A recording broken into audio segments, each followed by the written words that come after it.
Good morning students, my name is Amit Jain, chartered accountant और इस batch के लिए आपका इनकम टैक्स फैकल्टी। आज जो फ्रेंड्स ये वीडियो आप देखने वाले हो, ये मेरे लाइव बैच का रिकॉर्डिंग है। आपको फ्रेंड्स पता ही है, लाइव क्लास में कभी कभी कुछ एक्स्ट्रा मसाला भी रिकॉर्ड हो जाता है, लेकिन टेंशन बिल्कुल मत लेना। मैंने वो सारा मसाला, वो सब अनवांटेड पार्ट क्लीन कर दिया है। अब आपको मिलेगा सिर्फ पूरा स्टडी कंटेंट, नो बकवास, ओनली टैक्स की बात। इस बैच का फ्रेंड्स पूरा स्टडी मटेरियल डाउनलोड का लिंक आपको वीडियो के डिस्क्रिप्शन में फ्री डाउनलोड लिंक से मिल जाएगा। सजेशन बस इतना ही है कि इस वीडियो के साथ साथ मटेरियल खोल के पढ़ोगे तो डबल फायदा होगा। फ्रेंड्स ये बैच फुल्ली अपडेटेड है और आपके एग्जाम के लिए एप्लीकेबल है। So enjoy the lecture, practice regularly और एग्जाम में अपना बेस्ट देना। Friends best wishes from my side, all the very best for your studies and exam. और फ्रेंड्स याद रखो, टैक्स टफ नहीं है, बस थोड़ा रफ लगता है जब तक आप उसे अपना दोस्त नहीं बनाते। चलिए फ्रेंड्स शुरू करते हैं। फ्रेंड्स चैप्टर चल रहा है अपना computation of total income, right. Basic concept, basically उसके अंदर हमने कंप्यूटेशन करना भी सीख लिया। Basic concept, right, basic concept income tax के, जिसके अंदर हम लोगों ने पिछली 2 क्लास के अंदर टैक्स का रेट क्या चल रहा है वो हम लोगों ने देखा, टैक्स की कैलकुलेशन कैसे होगी वो हमने देखा, सरचार्ज से रिलेटेड डिफरेंट रूल्स हमने देखे, right. Capital gain, last class में कैपिटल गेन के ऊपर क्या टैक्स का रेट होगा, राइट, वो हमने देखा। Yes, good morning Aditya. Aditya, ये सारी क्लासेस यूट्यूब पर बिल्कुल फ्री होंगी। अराउंड 45 क्लासेस मैंने प्लान की हैं, 45 क्लासेस टोटल मैंने इसके अंदर प्लान की हुई है। 45 की हो सकता है 42, 43, 42, 43 हो या 50 तक पहुंच जाए, वो डिपेंड करेगा कि हम किस पेस पे चलते हैं और आपकी क्वेरीज कितनी आती हैं, ठीक है। बट ये टोटली लाइव फ्री रहेगा यूट्यूब पर, तो आपके अगर कोई फ्रेंड्स भी हैं आप उनको रेफर कर सकते हैं, राइट। कोई भी आपके माइंड में डाउट आएगा आप क्वेश्चन मेरे से चैट बॉक्स में लाइव पूछ सकते हैं, ठीक है जी। So good morning, good morning, good morning, good morning Raju, good morning Aditya, good morning Shikha, good morning. और किसी को कोई डाउट हो पूछ लो। अच्छा, एक और डाउट जो बार बार आ रहा था वो भी बता देता हूं। एक और डाउट ये कि ये क्लासेस किसके ऊपर एप्लीकेबल है, राइट। आदित्य, लिमिटेड पीरियड के लिए यूट्यूब पर ये क्लासेस की रिकॉर्डिंग अवेलेबल रहेगी, बट वो लिमिटेड पीरियड के लिए होगी, इसीलिए रिकॉर्डिंग पर डिपेंडेंट मत होना। लाइव में आ जाओ, रिकॉर्डिंग को बैकअप रखो कि कुछ रह गया तो फटाफट कर लिया उस पर, ठीक है। तो ये क्लासेस किसके लिए एप्लीकेबल है फ्रेंड्स? ये क्लासेस एप्लीकेबल है जिसके भी एग्जाम, मैं लिख रहा हूं ध्यान से देख लेना, जिसके भी एग्जाम अप्रैल 2026 से लेकर मार्च 2027 के बीच में फॉल करेंगे। अप्रैल 2026 या उसके बाद आपको अगर एग्जाम देना है, ठीक है, अप्रैल 2026 या उसके बाद आपको एग्जाम देना है, मार्च 2027। अगर मैं सीए इंटर की बात करूं तो मई 2026, सितंबर 2026 और जनवरी 2027 उनके लिए एप्लीकेबल है। या कोई सीएमए, सीएस वाले स्टूडेंट भी हैं, उनके लिए भी जो एग्जाम उनके फॉल करेंगे अप्रैल 26 से मार्च 27 के बीच में, राइट, तो वो राइट उनके ऊपर एप्लीकेबल होगा। आदित्य, आप आ जाए हो, आज से कर लो, बट प्लीज हमारी अगली क्लास होगी परसों, उससे पहले 2 लेक्चर ऑलरेडी हो चुके हैं यूट्यूब पर, उसकी रिकॉर्डिंग है।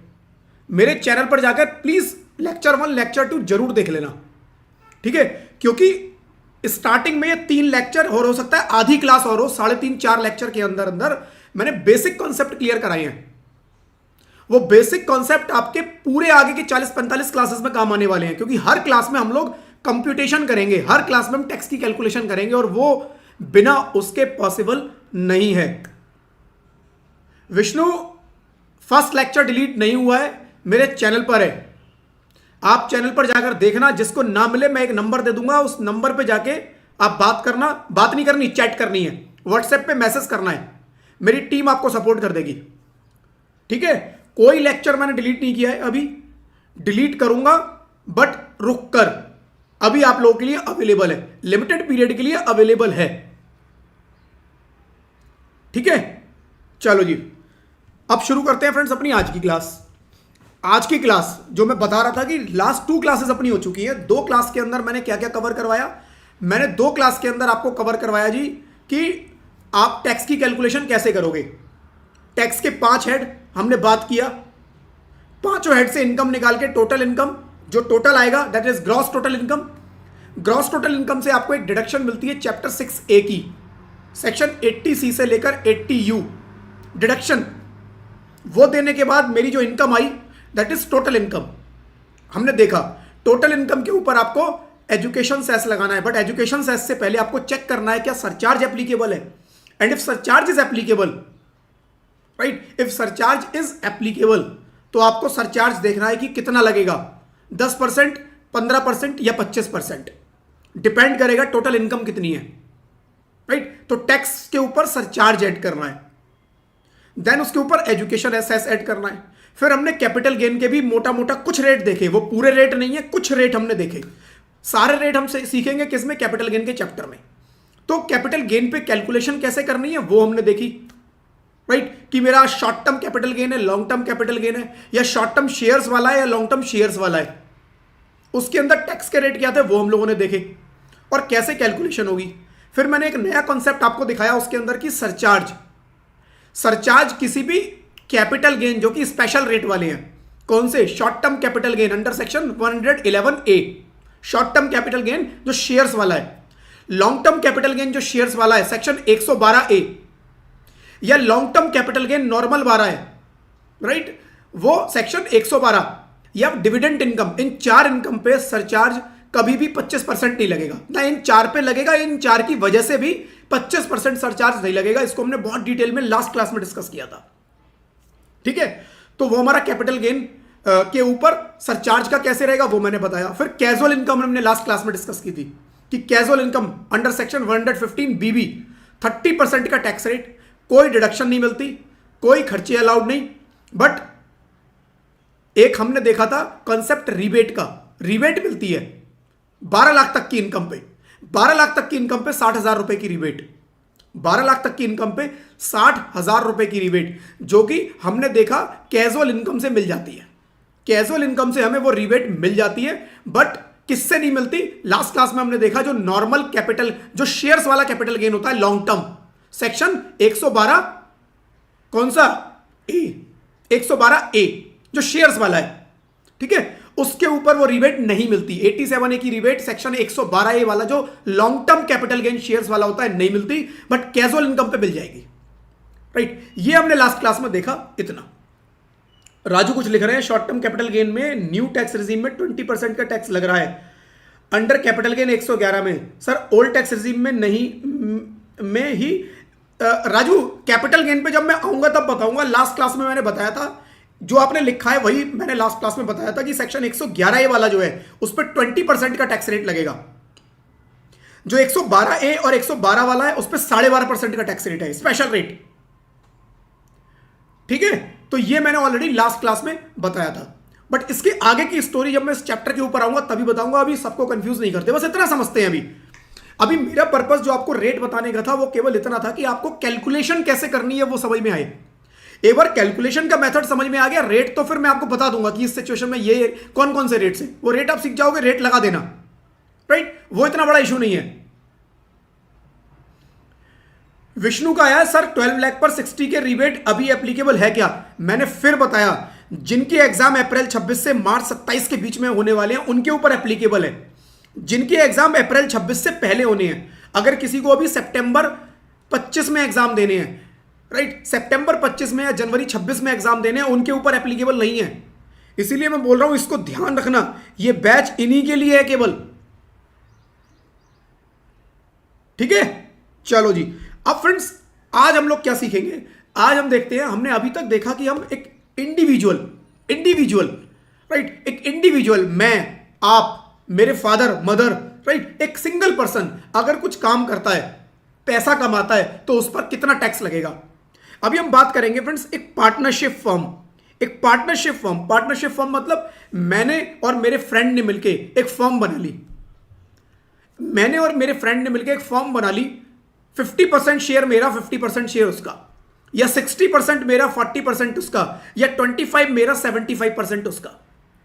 फॉर्म बना ली, डिसाइड कर लिया, एक फर्म के लिए पार्टनरशिप डीड बना ली, उसमें सब लिखा है कि भैया कौन कितना पैसा लगाएगा, किसको कितना कैसे पेमेंट होगी, कितना किसका कितना शेयर ऑफ रेशियो है, सब लिखा होता है उस डीड के अंदर। एक पार्टनरशिप फर्म बना ली, तो क्या उसके ऊपर भी वो सेम रेट लगेंगे जो अभी तक हमने सीखे? नो, उसके ऊपर इनकम टैक्स के रेट डिफरेंट है, उसके ऊपर इनकम टैक्स के रेट डिफरेंट है। जो स्लैब लगेगा वो एक तो इंडिविजुअल पे लगेगा, और एक अभी आगे मैं आऊंगा एचयूएफ के ऊपर लगेगा, जो 4 लाख, फर्दर 4 लाख, फिर फर्दर 4 लाख, 5%, 10%, 15%, 20%, वो केवल इंडिविजुअल या एचयूएफ, हिंदू अनडिवाइडेड फैमिली पर लगता है। मैंने भी आपको इंडिविजुअल बताया केवल। अभी मैं आ गया पार्टनरशिप फर्म के ऊपर। पार्टनरशिप फर्म पे फ्रेंड्स वो स्लैब नहीं लगेगा। पार्टनरशिप फर्म पे क्या लगेगा?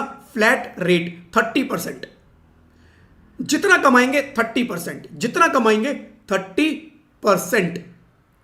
राइट? कैसे? देखो जी, अब एक बार फर्क देख लेना, जितना आपने सीखा है वो सब यहां काम आ जाएगा। Long term capital gain same rate है 12.5%। लॉन्ग टर्म जो स्पेशल रेट की इनकम है सेम है। शॉर्ट टर्म कैपिटल गेन 111 है 20%, जो शेयर्स वाला है।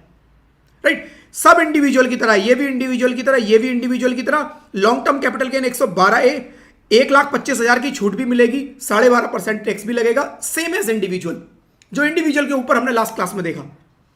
कैजुअल इनकम पे भी 30%, सेम इंडिविजुअल वाला रूल है। फर्क कहां आया? अदर इनकम जो बची, जहां इंडिविजुअल को स्लैब का बेनिफिट मिल रहा था 4 4 4 4 4 5 10 15 20 25 स्लैब का बेनिफिट, वो इस पार्टनरशिप फर्म में एप्लीकेबल नहीं होगा। उसको फ्लैट 30% रेट से टैक्स देना पड़ेगा। 1 लाख कमाया 30,000 टैक्स, 1 लाख कमाया 30%, 30,000 टैक्स। सिंपल। सरचार्ज इंडिविजुअल के केस में अलग रेट था, अलग स्लैब थे। राइट? पार्टनरशिप फर्म के केस में 12% अगर इनकम 100 लैक्स, 100 लैक्स का मतलब कितना हुआ? 100 लैक्स का मतलब 1 करोड़। इनकम 1 करोड़ क्रॉस की, कितना? 12% सीधा देना है। ठीक है? जैसे इंडिविजुअल के केस में 50 लाख तक कुछ नहीं, 50 के ऊपर 1 करोड़ तक, 50 के ऊपर 1 करोड़ तक कितना? कोई बताएगा चैट बॉक्स में, याद आ रहा है तो। 50 के ऊपर 1 करोड़ तक 10%, 1 करोड़ के ऊपर 2 करोड़ तक 15%, 2 करोड़ के ऊपर 25%, यहां 12% है फ्लैट। किसने?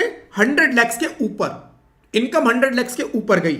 Right? Marginal relief shell be allowed, right, if income has exceeded 100 lakhs. Same marginal relief जैसे इंडिविजुअल का कैलकुलेट किया कि थोड़ी सी इनकम बढ़ने से टैक्स बढ़ गया बहुत ज्यादा। भाई अगर इस बंदे की इनकम, इस फर्म की इनकम 1 करोड़ की जगह 1,50,000 रुपए ऊपर हो जाए, 1 करोड़ 1 लाख हो जाए, टैक्स की लायबिलिटी कितनी बन जाएगी? 1 करोड़ पे 30 लाख का टैक्स। राइट? 1 करोड़ 1 लाख पे 30 लाख 30,000 का टैक्स बनेगा। उसके ऊपर 10% का सरचार्ज ऐड हो जाएगा, 12% सरचार्ज ऐड हो जाएगा, 12%, 1 लाख रुपया सरचार्ज ऐड हो गया। इनकम बढ़ी 1 लाख, सरचार्ज ऐड हो गया 4 लाख रुपए। मैं वैसे मोटा मोटा नंबर बता रहा हूं। तो सेम जैसे इंडिविजुअल में हमने किया मार्जिनल रिलीफ, कि जितना टैक्स बढ़ रहा है, जितना टैक्स बढ़ रहा है वो इनकम से ज्यादा नहीं बढ़ सकता। तो जितनी मेरी इनकम बढ़ी है और टैक्स अगर उससे ज्यादा बढ़ गया तो जो डिफरेंस है वो मेरे को मार्जिनल रिलीफ मिलेगा, जैसे मेरे को इंडिविजुअल के केस में मिला था। ठीक है जी? Then health and education cess 4%, same, exactly same. ये हर केस में सेम है। हेल्थ एंड एजुकेशन सेस सबसे लास्ट में चार्ज होगा और हर केस में एग्जैक्टली सेम है। हर केस में एग्जैक्टली, एक सेकंड फ्रेंड्स देना।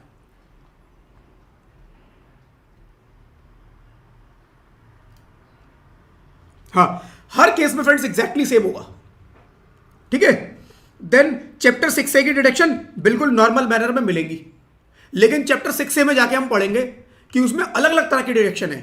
कुछ डिडक्शन वहां लिखा है कि इंडिविजुअल को मिलेंगी, कुछ डिडक्शन मिलेंगी किसको मिलेंगी, कुछ डिडक्शन सबको मिलेंगी, तो वो उनके हिसाब से अलाउड है। जो चैप्टर 6A में डिडक्शन है, उस डिडक्शन में जो लिखा है वो आपको मिलेगा। ठीक है? नॉर्मल वे में मिलेगा। तो फर्क क्या आया? हमने जो इंडिविजुअल और पार्टनरशिप फॉर्म के बारे में पढ़ा, फर्क केवल क्या आया? एक तो टैक्स रेट का फर्क आ गया जी।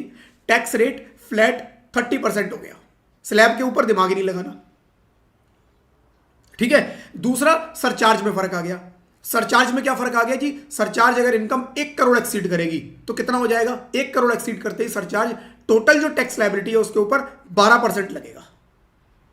ठीक है, 12% लगेगा। एक क्वेश्चन यहां पर दिया हुआ है, पढ़ लेते हैं, देख लेते हैं फटाफट से। ABC partnership firm has income under the head business and profession 4 crore, 4 crore की इसकी इनकम है। डिडक्शन चैप्टर 6A की 4.5 लाख की कह रहा है अलाउड है। टैक्स लायबिलिटी बताओ इन दिस केस। अच्छा, ये बी पार्ट है, पहले ए पार्ट करते हैं। 4 करोड़ की इनकम, 4 करोड़ की इनकम पे चैप्टर 6A 4.5 लाख मिल गया, 3 करोड़ 95 लाख की मेरी टोटल इनकम आ गई जिसके ऊपर टैक्स लगना है। टैक्स फ्लैट 30%, 1 करोड़ 18 लाख 65 हजार, फ्लैट 30%, कोई इसके अंदर छूट नहीं। टैक्स बिफोर सरचार्ज ये आ गया जी आपका, सरचार्ज 12% और लग जाएगा क्योंकि इनकम एक्सीड कर गई 1 करोड़ से। इनकम एक्सीड 1 करोड़ से करेगी, सरचार्ज 12% ऐड हो गया, flat, right. Tax before health and education cess, और उस पर एजुकेशन सेस लग जाएगा और ये आपकी टोटल टैक्स लायबिलिटी आ जाएगी। सिचुएशन बी कह रहा है in this case assume it is proprietorship. कह रहा है अगर ये पार्टनरशिप की जगह अगर प्रोप्राइटरशिप होती तो क्या होता, तो प्रोप्राइटरशिप होती तो बिजनेस प्रोफेशन से 4 करोड़, चैप्टर 6A की डिडक्शन, राइट, चैप्टर 6A की डिडक्शन जो है आपको वो मिल गई 4.5 लाख की, टोटल इनकम आ गई 3 करोड़ पे, सेम आ गई टोटल इनकम। लेकिन जो टैक्स का रेट लगता वो आपका आता 1 करोड़ 15 लाख 15 हजार 55 हजार। कैसे, आपको सेम वही करना पड़ता, 4 लैक्स तक कितना, 4 लैक्स तक नील, देन अगले 4 लैक्स पे कितना निकालते आप 5%, देन 10%, देन 15%, 24 लाख तक मेरा ऐसे स्लैब लगता, और 24 लाख के ऊपर जो इनकम है उस पर मैं 30% टैक्स लगाता। स्लैब से मैं निकालूंगा, मेरा आएगा जी 1 करोड़ 15 लाख 55 हजार। आप देखो पार्टनरशिप के केस में 1 करोड़ 18 लाख 65 हजार था, इसका 1 करोड़ 15 लाख 55 हजार, 3 लाख रुपए का फायदा है स्लैब का, वो पार्टनरशिप की जगह इंडिविजुअल के केस में मिल गया। देन आपको यहां पर सरचार्ज, अब सरचार्ज देखो, इनकम एक्सीड करके कितनी 2 करोड़, इनकम 2 करोड़ एक्सीड करते ही 25% का सीधा सरचार्ज। ठीक है, सरचार्ज ऐड हो गया। Before education cess, then education cess 4%, और ये मेरी फाइनल टैक्स लायबिलिटी। ठीक है जी, फाइनल टैक्स लायबिलिटी। तो फ्रेंड्स इसके और भी आगे क्वेश्चंस होंगे, मिलेंगे आपको, प्लीज इनको सॉल्व कर लेना।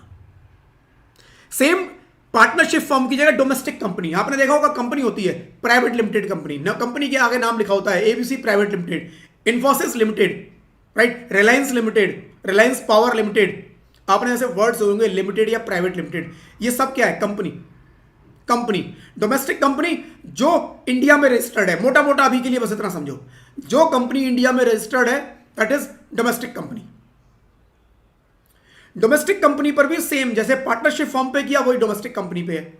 नॉर्मली फ्रेंड्स आपको बताता हूं, आपके एग्जाम में जो क्वेश्चन आते हैं ना वो ज्यादातर आते हैं इंडिविजुअल, और थोड़े बहुत आएंगे फिर एचयूएफ से भी, बहुत थोड़ा पोर्शन हो सकता है आ जाए डोमेस्टिक कंपनी पार्टनरशिप फॉर्म से, थोड़ा, बट क्योंकि करना है इसमें ज्यादा कुछ नहीं है, लेकिन करना है आपके सिलेबस के हिसाब से, बहुत ज्यादा नहीं है, टैक्स के रेट आपको ध्यान रखने हैं। ठीक है, तो long term capital gain same as individual 12.5%, 111 वाला 20% same as individual, 112 long term capital gain जो शेयर वाला है 12.5% सेम एज इंडिविजुअल, 1.25 लाख की डिडक्शन यहां पर भी मिल जाएगी। ठीक है, कैजुअल इनकम 30% इंडिविजुअल की तरह, अदर इनकम 30%, जैसे पार्टनरशिप फर्म का था एग्जैक्टली पूरा का पूरा वैसा ही है, बस सरचार्ज में फर्क आएगा। जैसे पार्टनरशिप फर्म 30% वैसे ही डोमेस्टिक कंपनी 30%। ठीक है, फर्क क्या आया, सरचार्ज यहां पर लग रहा है 7% अगर इनकम 1 करोड़ एक्सीड करेगी, कितनी 1000 लैक्स मतलब 10 करोड़ तक। इनकम 1 करोड़ से ज्यादा है बट 10 करोड़ तक है, तो सरचार्ज यहां पर कितना है 7%। और अगर इनकम 10 करोड़ से क्रॉस कर जाती है तो 12%। ठीक है, 12%, और सेम डिफरेंस भी नहीं लगाना पूरे पे, और मार्जिनल रिलीफ यहां पर भी वैसे ही मिलेगा भाई, जहां भी चेंज आ रहा है कुछ, उस चेंज की वजह से टैक्स बढ़ गया, इनकम में चेंज आया छोटा सा, टैक्स की लायबिलिटी बहुत ज्यादा बढ़ गई। तो जो इनकम से ज्यादा बढ़ी, इनकम से और जो इंक्रीज है उसका डिफरेंस, वो रिलीफ मिल जाएगा। जैसे इंडिविजुअल भी किया, same calculation, exact same calculation. ठीक है जी, तो क्या है इसके अंदर, पार्टनरशिप फर्म में 1 करोड़ क्रॉस करते ही 12% सरचार्ज था, यहां पर 1 करोड़ क्रॉस करते ही कितना है 7%। 1 करोड़ एक्सीड करेगा 7%, लेकिन 10 करोड़ एक्सीड करेगा तो 12% आएगा। ठीक है, हेल्थ एंड एजुकेशन से सेम 4%, एग्जैक्ट सेम। ठीक है, डिडक्शन चैप्टर 6 की वैसे ही मिलेगी, जो कंपनी को अलाउड है वो मिल जाएगी। ठीक है, तो वो इस चैप्टर में आएंगे तब देखेंगे। इनकम, एक छोटा सा एग्जांपल दिया हुआ है, यहां पर देख लेते हैं। एबीसी लिमिटेड डोमेस्टिक कंपनी है, इनकम है 1 करोड़ 1 लाख की। अब देखो यहां पर मार्जिनल रिलीफ का कॉन्सेप्ट भी आएगा। इनकम कितनी है? 1 crore 1 lakh, and it does not include any income in the nature of capital gain. Capital gain nature की कोई इनकम नहीं है इसकी, बस नॉर्मल इनकम 1 करोड़ 1 लाख की है। Income under the at business profession 1 crore 1 lakh, chapter 6A की कोई डिडक्शन नहीं है। टोटल इनकम यही बन गई, 1 करोड़ 1 लाख पे 30% टैक्स 30,45,000। ठीक है, 30,45,000 ये मेरा टैक्स बिफोर सरचार्ज आ गया। अब इसके ऊपर सरचार्ज, इनकम 1 करोड़ एक्सीड की 7% सरचार्ज, तो 30,45,000 का 7%, 2,13,000 ऐड कर दिया, 32,58,000। अब इसमें मार्जिनल रिलीफ की नीचे वर्किंग दी हुई है कि टैक्स 1 करोड़ 1 लाख 50,000 पे कितना बना जी? 32,58,150, जो ये फिगर है, ये वाली 32,58,150। लेकिन अगर टैक्स 1 ही करोड़ रहता, इनकम 1 ही करोड़ होती, तो कितने का टैक्स बनता? 30 लाख, 30% उसका, कोई सरचार्ज लगता नहीं। राइट, कितने का इंक्रीज हो गया टैक्स में? 2,58,150 का टैक्स में इंक्रीज हुआ। इंक्रीज इन इनकम, एक सेकंड देना फ्रेंड्स। अच्छा, इनकम 1 करोड़ 1 लाख है, यहां पर 1 करोड़ 1 लाख, इसको फ्रेंड्स अपने क्वेश्चन में ना 1 करोड़ 1 लाख 50,000 कर लेना। यहां ऊपर ये कुछ टाइपो एरर है, 1 करोड़ 1 लाख 50,000 ऊपर एग्जाम्पल 1 के पहली लाइन में 1 करोड़ 1 लाख 50,000, सॉल्व 1 करोड़ 1 लाख 50,000 से हुआ है। ठीक है, तो इनकम 1 करोड़ 1 लाख 50,000, 1 करोड़ 1 लाख 50,000 पे 32,58,000, 1 करोड़ पे 30 लाख, इंक्रीज आया 2,58,000 का। राइट, इंक्रीज आया 2,58,000 का, किसमें? टैक्स में। और इनकम में 1.5 लाख का इंक्रीज आया, तो कितना फालतू मेरी इनकम बढ़ी, कितनी फालतू मेरे को इनकम टैक्स देना पड़ रहा है? 1,08,000 रुपए मेरे को एक्स्ट्रा, 1.5 लाख के इनकम की वजह से मुझे 1,08,150 रुपए इनकम से भी ज्यादा टैक्स देना पड़ रहा है। उसने कहा जी ये मार्जिनल रिलीफ आप ले लो, ये मार्जिनल रिलीफ आपको मिल जाएगा। 32,58,000 में से इसे कम करके बैलेंस जो 31,50 बचा, वो उसके ऊपर आपको 4% सरचार्ज देना है। सरचार्ज ऐड करके 32,76,000 रुपए आप गवर्नमेंट को टैक्स दे दो। ठीक है, बताओ जी इसके अंदर कोई डाउट? और भी फ्रेंड्स इसके ऊपर क्वेश्चन है आगे, एक बार इसको देख लेना। आपको खुद से जब करने हैं ना, थोड़ा प्रैक्टिस करनी है, बिना देखे करना, बिना देखे करना है बिल्कुल, और करने के बाद अपने आंसर को मैच करना है।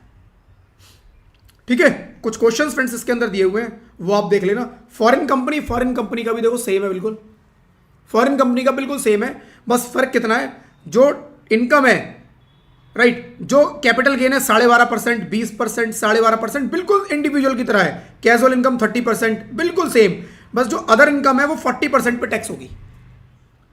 अगर फॉरेन कंपनी है तो 40% टैक्स लगेगा, 30 की जगह 40 हो गया, बट सरचार्ज इनका कम कर दिया। सरचार्ज कह रहे हैं जी अगर आपका 1 करोड़ से ऊपर है, 10 करोड़ तक इनकम है, तो 2% लगेगा। जो डोमेस्टिक कंपनी थी उस पर कितना लग रहा था? यहां पर 7%, लेकिन यहां पर आपको 2% देना है। ठीक है, और अगर 10 करोड़ क्रॉस करेगी तो आपको 5 देना है, 5। डोमेस्टिक कंपनी के केस में ये 12 लग रहा था, 12 नहीं, फॉरेन कंपनी को कितना देना है? 5%, बस रेट का फर्क है। ठीक है, मार्जिनल रिलीफ एग्जैक्टली वैसे ही सेम मिलेगा। एजुकेशन से सेम 4% देना है, चैप्टर 6A की डिडक्शन सेम वैसी मिलेगी, सब कुछ वैसे ही है, बस ये रेट याद कर लेना। रेट किस में फर्क आ रहा है? केवल रेट में फर्क आ रहा है, नॉर्मल रेट। और नॉर्मल रेट में भी देखो बताता हूं आपको सिंपल, इंडिविजुअल के आपको पता है अब 4-4-4 वाले, ठीक है, इंडिविजुअल के आपको पता है। फॉरेन कंपनी पे 40%, बाकी पार्टनरशिप फॉर्म या LLP आ जाए तो कितना?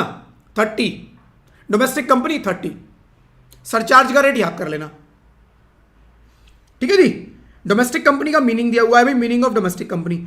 मीनिंग डोमेस्टिक कंपनी का बोल रहे हैं section 228, domestic company means an Indian company. Indian company जो इंडिया में रजिस्टर्ड हुई वो डोमेस्टिक कंपनी है, ठीक है, डोमेस्टिक कंपनी है। वो कह रहा है एक फॉरेन कंपनी भी डोमेस्टिक कंपनी हो सकती है, कब बताया? और foreign company shall also be considered to be domestic company if it has declared and paid dividend to all the share holders in India. यानी फॉरेन कंपनी जो रजिस्टर कहां पर हो, इंडिया के बाहर, यूएसए में, वो कह रहा है हम उसको भी डोमेस्टिक मान लेंगे अगर अगर अगर उसने अपने उसने क्या किया, उसने अगर अपने डिविडेंड को इंडिया में डिक्लेयर किया और पेड भी इंडिया में किया है, जो कि हो ही नहीं सकता, पॉसिबल ही नहीं है, पॉसिबल ही नहीं है। ये इंपॉसिबल सिचुएशन डाल दी इन्होंने। यानी कि इस सिचुएशन के हिसाब से कोई भी फॉरेन कंपनी डोमेस्टिक कंपनी नहीं बनेगी। मैं उसका आपको रीजन बता देता हूं, सिंपल। क्या लिखा है इसमें? लिखा है कि domestic company if it has declared and paid dividend to share holders in India. Foreign company के शेयर होल्डर कहां होंगे, मेरे को ये बताओ। फॉरेन कंपनी के कुछ शेयर होल्डर इंडिया में हो सकते हैं, बट उसके ज्यादातर शेयर होल्डर इंडिया के बाहर के होंगे। अगर एक यूएस की कंपनी है, एक यूएस की कंपनी है अमेजॉन, एक यूएस की कंपनी है माइक्रोसॉफ्ट,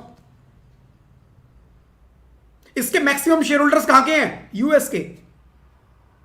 पहली चीज, वो कह रहे हैं जी डिविडेंड डिक्लेयर करो इंडिया में। इसका मतलब डिविडेंड डिक्लेयर करने के लिए आपको क्या करना है? बोर्ड मीटिंग करनी है। बोर्ड मीटिंग में डिक्लेयर होगा तो यानी कि सारे डायरेक्टर्स पहले इंडिया आएंगे, वो इंडिया में बोर्ड मीटिंग कंडक्ट करेंगे और डिविडेंड डिक्लेयर करेंगे। पॉसिबल है? नहीं है पॉसिबल। चलो कुछ करके सारे डायरेक्टर आ गए, मानेंगे ही नहीं, फिर भी चलो आ गए डायरेक्टर्स, इंडिया में आए और उन्होंने डिक्लेयर कर दिया डिविडेंड यहां के कि जी इतना डिविडेंड मिलेगा। फिर उसके बाद है कि पेड इन इंडिया। अब जितने भी बाहर के शेयर होल्डर्स हैं सबको बोला जाएगा जी इंडिया में पहले अकाउंट खुलवाओ, क्योंकि पेड इन इंडिया है, इंडिया में डिविडेंड पेड होगा। सारे इंडिया में आके अकाउंट खुलवाएंगे, सारे शेयर होल्डर जो बाहर के बैठे हैं वो इंडिया में अकाउंट खुलवाएं पहले। क्या पॉसिबल है? नहीं है भैया पॉसिबल। ये कंडीशन ही ऐसी डाल दी, ये होगा ही नहीं, ये कभी नहीं होगा। फॉरेन कंपनी रहेगी, डोमेस्टिक कंपनी जो इंडियन कंपनी है वही इंडियन कंपनी बनी रहेगी। कोई फॉरेन कंपनी डोमेस्टिक कंपनी बनने ही नहीं वाली। बस डाल दिया, लिख दिया, इन्होंने लिख दिया, आप याद कर लो, एग्जाम में आए लिख देना, खत्म बात। Practically possible, not possible. But exam में मत लिख देना प्रैक्टिकली पॉसिबल नहीं है। एग्जाम में प्रोविजन लिखना है, जो लॉ में लिखा है बस वो लिख के आना है, बात खत्म। कुछ नहीं, अपना दिमाग नहीं ली। जो नॉलेज है एक्स्ट्रा वाली जो दे रहा हूं वो एग्जाम में नहीं देनी है, वो बस प्रैक्टिकल लाइफ के लिए है। ठीक है, चलो जी। इसके फ्रेंड्स कुछ क्वेश्चंस आगे दे रखे हैं, ये प्लीज आप देख लेना। ठीक है, मैं इन क्वेश्चंस पे दिमाग नहीं लगाऊंगा क्योंकि मेरे को आज कुछ इंपॉर्टेंट चीजें बतानी है आज आपको। ठीक है, चलो आगे चलते हैं। ये कुछ क्वेश्चंस हैं, सॉल्व कर लेना। राइट, जितना बताया सारे सॉल्व हो जाएंगे। फिर भी कुछ डाउट आ जाए अगली क्लास में पूछ लेना। और क्लास अच्छी लगी हो तो वीडियो को लाइक जरूर कर दो यार। ठीक है, लाइक कर देना, चैनल को सब्सक्राइब कर देना, नोटिफिकेशन बेल पे जरूर क्लिक करना सो दैट फ्यूचर की सारी वीडियोस के नोटिफिकेशन आप लोगों तक मिले। और ये आगे के क्वेश्चन जितने मैं स्क्रॉल कर रहा हूं सारे फ्रेंड्स आपका होमवर्क है, घर पे खुद करने हैं। ठीक है, घर पे खुद कर रहे हैं। एक और आता है competition of tax liability of HUF. HUF क्या होती है friends? Hindu undivided family. Hindu undivided family, Hindu act है फ्रेंड्स अपना। वो पावर देता है कि जी आप एचयूएफ फॉर्म कर सकते हो, एचयूएफ फॉर्म कर सकते हो और एक एचयूएफ अपना बिजनेस कर सकती है। एचयूएफ बिजनेस कर सकती है। एचयूएफ क्या? जैसे मेरे फादर का एक फैमिली बिजनेस है, उसको मैंने भी ज्वाइन कर लिया, मेरी वाइफ ने भी ज्वाइन कर लिया, मेरी मदर भी उसमें काम कर रही है, मेरी सिस्टर भी उसमें काम कर रही है। राइट, यानी कि एक फैमिली का बिजनेस, एक फैमिली का business. HUF, Hindu undivided family. एक हिंदू ऐसी फैमिली जो कि अनडिवाइडेड है, अभी साथ मिलकर रहते हैं, साथ मिलकर काम करते हैं। हम लोग अलग नहीं हुए, हमारा पार्टीशन नहीं हुआ है। Hindu undivided family, HUF. ज्यादातर एचयूएफ में आपको नाम मिलेंगे, वो कैसे मिलेंगे? Ram Kumar and Sons HUF, ज्यादातर ऐसे नाम मिलेंगे आपको।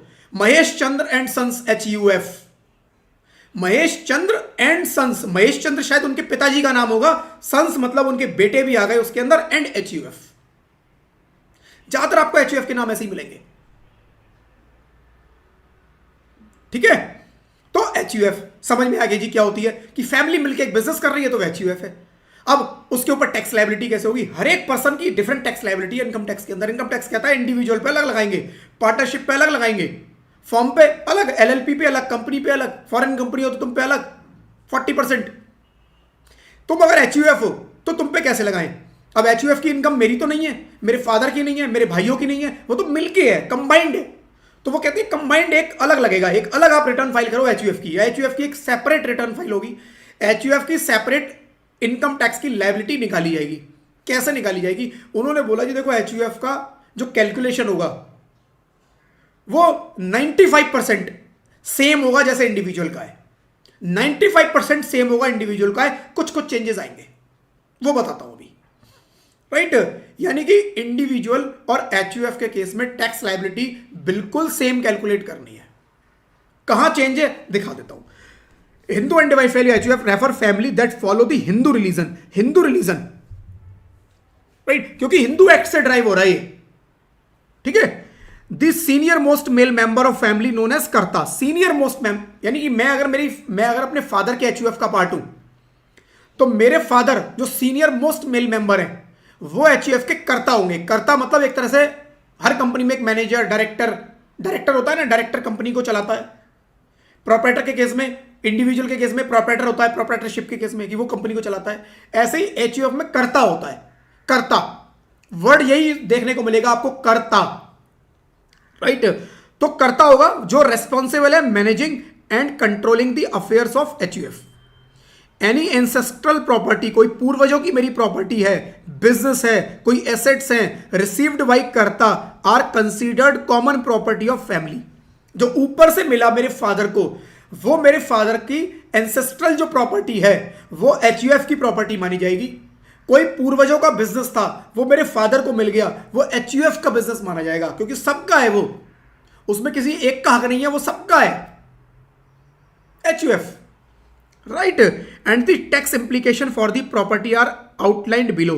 Normal income of HUF undivided family shall be slab rate right same as individual. Same जैसे इंडिविजुअल का स्लैब है एग्जैक्टली वैसी एचयूएफ। एग्जाम में अगर क्वेश्चन आए एचयूएफ तो इंडिविजुअल वाला सेम स्लैब अप्लाई कर देना एग्जैक्टली, कोई चेंज नहीं है राइट। वही 4 24 लाख तक स्लैब, 24 लाख के ऊपर 30%। सरचार्ज का रेट भी एग्जैक्टली सेम, सरचार्ज में भी कोई चेंज नहीं है। यानी कि 95% तक जो मैंने बोला इंडिविजुअल वाले ही रूल हैं राइट। इंडिविजुअल वाले रूल 50 लाख तक कोई सरचार्ज नहीं, 50 के ऊपर 1 करोड़ तक 10%, 1 करोड़ के ऊपर 2 करोड़ तक 15%, 2 करोड़ के ऊपर इनकम निकली टैक्स का 25% सरचार्ज राइट। सेम 3 जो स्पेशल रेट की इनकम थी, कैपिटल गेन वाली, section 111A short term capital gain share वाला, section 112A long term capital gain share वाला, section 112 long term capital gain normal वाला, और डिविडेंड इनकम, 4 इनकम पे कभी भी सरचार्ज 25% नहीं लगेगा। पिछली क्लास में बहुत डिटेल में हमने देखा, विद एग्जांपल देखा। सेम यहां भी अप्लाई होता है। Surcharge of 25% shall be applicable if total income excluding short term capital gain 111A, long term capital gain 112, long term capital gain 112A and dividend income is exceeding 2 crore 200 lakh 2 crore. इनको छोड़कर बाकी income 2 crore cross करेगी तो surcharge 25% आएगा बाकी income पे, इस पे नहीं लगेगा। Same rule. और देखो मार्जिनल लीव मिलेगा, बिल्कुल सेम रूल। इंडिविजुअल अभी तक तो कोई फर्क ही नहीं आया। Long term capital gain 12.5%, short term 111A वाला 20%, 112A वाला 1,25,000 की छूट के बाद 12.5%, कैजुअल इनकम 30%। अभी तक इंडिविजुअल पे हमने पिछली 2 क्लासेस में जो सीखा 1 पैसे का चेंज नहीं है, 1 पैसे का चेंज नहीं है, अभी भी चेंज नहीं है। Adjustment of exemption deficiency for resident HUF. Resident HUF क्या था? For resident HUF income total income excluding long term capital gain, short term capital gain and casual income is below the income exemption limit और 4 lakhs। The shortfall in exemption can be adjusted in the following order. Same individual वाला कि मान लो मेरी income other income 4 lakh की है ही नहीं, मेरी other income है ही नहीं। मेरी शॉर्ट टर्म कैपिटल गेन जो स्पेशल रेट वाला है, long term capital gain special rate वाला है, बस यही इनकम है। तो क्या मुझे वो 4 लाख की जो बेसिक एग्जेम्पशन है वो मिलेगी? यस, सेम इंडिविजुअल की तरह यहां भी मिलेगी। किससे मिलेगी? जिस मर्जी से ले लो। पिछली क्लास में हमने देखा कि अगर मिलेगी तो पहले कहां से हमें लेनी है? शॉर्ट टर्म कैपिटल गेन से, फिर लॉन्ग टर्म से ले लो। शॉर्ट टर्म कैपिटल गेन का क्योंकि रेट जो है सबसे हाई है 20%, जो 111A वाला है शेयर्स वाला राइट। और कैजुअल इनकम से नहीं मिलेगी, ये इंडिविजुअल में भी नहीं मिलती, यहां पर भी नहीं मिल रही। तो एग्जैक्टली सेम प्रोविजन फ्रेंड्स यहां चल रहे हैं अभी तक।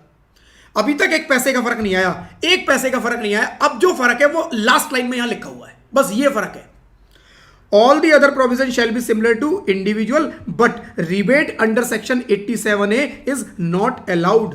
Rebate under section 87A is not allowed, क्योंकि 87A जब हमने पढ़ा था लास्ट क्लास में, लास्ट टू लास्ट क्लास, पहली क्लास में, तो वहां वर्ड लिखा हुआ है रेजिडेंट इंडिविजुअल, यानी 87A की रिबेट ना नॉन रेजिडेंट को भी नहीं मिलेगी और इंडिविजुअल के अलावा कोई और है तो उसको भी नहीं मिलेगी, क्योंकि 87A में लिखा है resident individual. Resident individual person resident भी होना चाहिए और इंडिविजुअल भी होना चाहिए, उस सेक्शन के अंदर लिखा हुआ है। तो जब सेक्शन में लिखा हुआ है रेजिडेंट इंडिविजुअल, तो HUF को 87A की रिबेट नहीं मिलेगी। 87A की रिबेट क्या है? अब सोच तो नहीं रहे क्या है कि ये 87A की रिबेट क्या आ गई। पिछली 2 क्लास से 87A की रिबेट खूब चिल्ला रहे हैं और हर क्लास में 87A की रिबेट रिपीट होगी, क्योंकि हर क्वेश्चन में कुछ ना कुछ उसका रेफरेंस आएगा। क्या है 87A की रिबेट? 12 लाख तक अगर मेरी इनकम है तो मेरे को 60,000 रुपए की टैक्स की छूट मिलेगी। 12 लाख तक की इनकम में 60,000 टैक्स की छूट। 87A की रिबेट किसको मिलेगी? Resident individual. ठीक है, ये एक एग्जांपल है, देख लो, इंडिविजुअल वाला है सेम, इसमें कुछ भी नहीं है change. ABC and sons HUF has income of 35 lakhs under the head business profession, while its karta of mister A has individual income of 14 lakh. तो क्या मैं करता हूं एक फर्म का, एक HUF का करता हूं, तो क्या मेरा अपना भी कुछ काम हो सकता है? यस, मैं कहीं जॉब करता हूं तो वो सैलरी तो मेरी इनकम है, वो HUF की थोड़ी ना होगी। मेरा अपना पर्सनल कोई बिजनेस है अलग, मैं अपनी अलग पर्सनल कोई दुकान चलाता हूं, कोई सर्विस देता हूं, तो वो मेरा अपना है। HUF का एक अलग बिजनेस हो सकता है जो हम सब मिलकर करती है फैमिली, मेरा एक अपना अलग भी हो सकता है। तो एक HUF की इनकम और एक मेरी खुद की इनकम। तो यहां कह रहा है HUF की इनकम 35 लाख की है और मिस्टर ए जो करता है, right, senior most male member, उसकी 14 लाख की अलग इनकम है। कह रहा है दोनों की टैक्स लायबिलिटी निकालो, ABC सन्स HUF और मिस्टर ए दोनों की निकाल के दो। तो जी HUF की 35 लाख की इनकम 35 लाख पे स्लैब के हिसाब से निकालना 6,30,000 की आ जाएगी। 24 लाख तक 3 लाख बनता है और 24 लाख के ऊपर कितना बचा? 11 लाख। 11 लाख पे 30% 3,30,000, तो 3,30,000 प्लस 3 लाख 6,30,000। 6,30,000 रुपए की टैक्स लायबिलिटी आएगी किस पे? HUF पे। उसके ऊपर सरचार्ज लगेगा? सरचार्ज नहीं लगेगा। 50 लाख के ऊपर की इनकम पे सरचार्ज लगेगा, इनकम है 35 लाख तो सरचार्ज भी नहीं लगेगा। हर पॉइंट पे सोचना है क्या ये लगेगा, क्या ये लगना है। फॉर्मेट दिमाग के अंदर होना चाहिए हमेशा कि क्या क्या चीजें किस सीक्वेंस में आएंगी और वो एप्लीकेबल है या नहीं है, है या नहीं है, है या नहीं है, छूट ना जाए। हर क्वेश्चन पे सोचना है सरचार्ज लगेगा नहीं लगेगा, जाने दो, राइट। क्या इसको 87A की रिबेट मिलेगी? क्या 87A की रिबेट मिलेगी? 87A की रिबेट HUF पे नहीं मिलती और इनकम भी 12 लाख के ऊपर मिलती है, तो यहां एप्लीकेबल नहीं है। तो सीधा फिर हेल्थ एंड एजुकेशन से 4% टैक्स लायबिलिटी आ गई मेरी। मिस्टर ए की 14 lakhs की अर्निंग है, 14 lakhs पे स्लैब के हिसाब से 90,000 टैक्स निकाल दिया और उस पर सरचार्ज कुछ एप्लीकेबल नहीं होगा। ठीक है जी, रिबेट एप्लीकेबल होगी? रिबेट भी एप्लीकेबल नहीं होगी, क्योंकि 12 लाख तक की अगर इनकम होती तो रिबेट मिल जाती। ठीक है, यहां पर हेल्थ एंड एजुकेशन से 90,000 का 4%, 93,600 रुपए इसको टैक्स देना है। ये टैक्स देगी HUF और ये टैक्स देना है इंडिविजुअल को, खुद मिस्टर ए को। ठीक है, डन। कोई डाउट यहां तक? कोई डाउट हो तो क्वेश्चन पूछ लेना। देखो मैं नहीं भी पूछूं तब भी पूछ लेना, हो सकता है मैं कुछ कॉन्सेप्ट बता रहा हूं उसके बाद उसका आंसर कर दो। नैन्सी दुबे ने लिखा है सर रिकॉर्डिंग मिलेगा लेक्चर का? नैन्सी मैंने बताया था शुरू में भी, लेक्चर कुछ टाइम के लिए मेरे, क्योंकि यूट्यूब पे लाइव चल रहा है तो इसी सेम लिंक पर इसकी रिकॉर्डिंग भी अवेलेबल रहेगी कुछ टाइम तक के लिए। ठीक है, कितने टाइम के लिए कोई अभी मेरे को नहीं पता, मैं कब हटाऊंगा, मेरे को जब लगेगा हटा दूंगा। इसलिए फटाफट रिवीजन करते रहना, फटाफट फटाफट फटाफट। क्लास के बाद जरूर पक्के से रिवीजन कर लेना। क्लास के बाद अगर रिवीजन करोगे तो टाइम नहीं लगेगा, अगर ब्रेक देके रिवीजन करोगे तो ज्यादा टाइम लगेगा। और फटाफट रिवीजन किया है ना तो बाद में बहुत लंबे टाइम तक चीजें रिटेन रहती है माइंड में। ठीक है, चलो जी। ऐसे ही फ्रेंड्स एक आता है individual, right, tax liability of body of individuals और AOP, एसोसिएशन ऑफ पर्सन। पहले ये BOI और AOP होती क्या है वो समझ लो जरा एक बार, राइट। हायर चांसेस है इसके ऊपर क्वेश्चन आएगा नहीं, लेकिन एग्जामिनर का मूड का पता नहीं है कब कहां से पूछ ले, तो थोड़ा थोड़ा आइडिया होना चाहिए। देखो BOI, BOI क्या हुआ? Body of individuals. Body of individuals, body of individuals क्या हुआ? बॉडी ऑफ इंडिविजुअल्स देखो ये हुआ कि मैं एक सोसाइटी पे रहता हूं, मेरी सोसाइटी है, बहुत बड़ी सोसाइटी है, यहां पर 2-2,500 लोग रहते हैं, बहुत सारा रेजिडेंशियल बड़ा कॉम्प्लेक्स है। दिवाली आ रही है जी, होली आ रही है, या 15 अगस्त, अभी 15 अगस्त आने वाली है। 15 अगस्त पे हमें क्या करेंगे? 15 अगस्त पे हम लोग एक तो ध्वजारोहण होगा, राइट, फ्लैग होस्टिंग होगी, और साथ में फिर कुछ प्रोग्राम करवाते हैं, देशभक्ति से रिलेटेड कुछ कार्यक्रम होंगे, बाद में कुछ खाने पीने का भी रख दिया जी, थोड़ा रिफ्रेशमेंट लोगों के लिए, सबके लिए अरेंज कर दिया गया। ठीक है, ये सारा अरेंज करने में कुछ खर्चा होगा और एक अकेला बंदा नहीं कर पाएगा। तो 10 लोगों ने मिलकर क्या किया, हम इस बार ये फंक्शन करवाएंगे।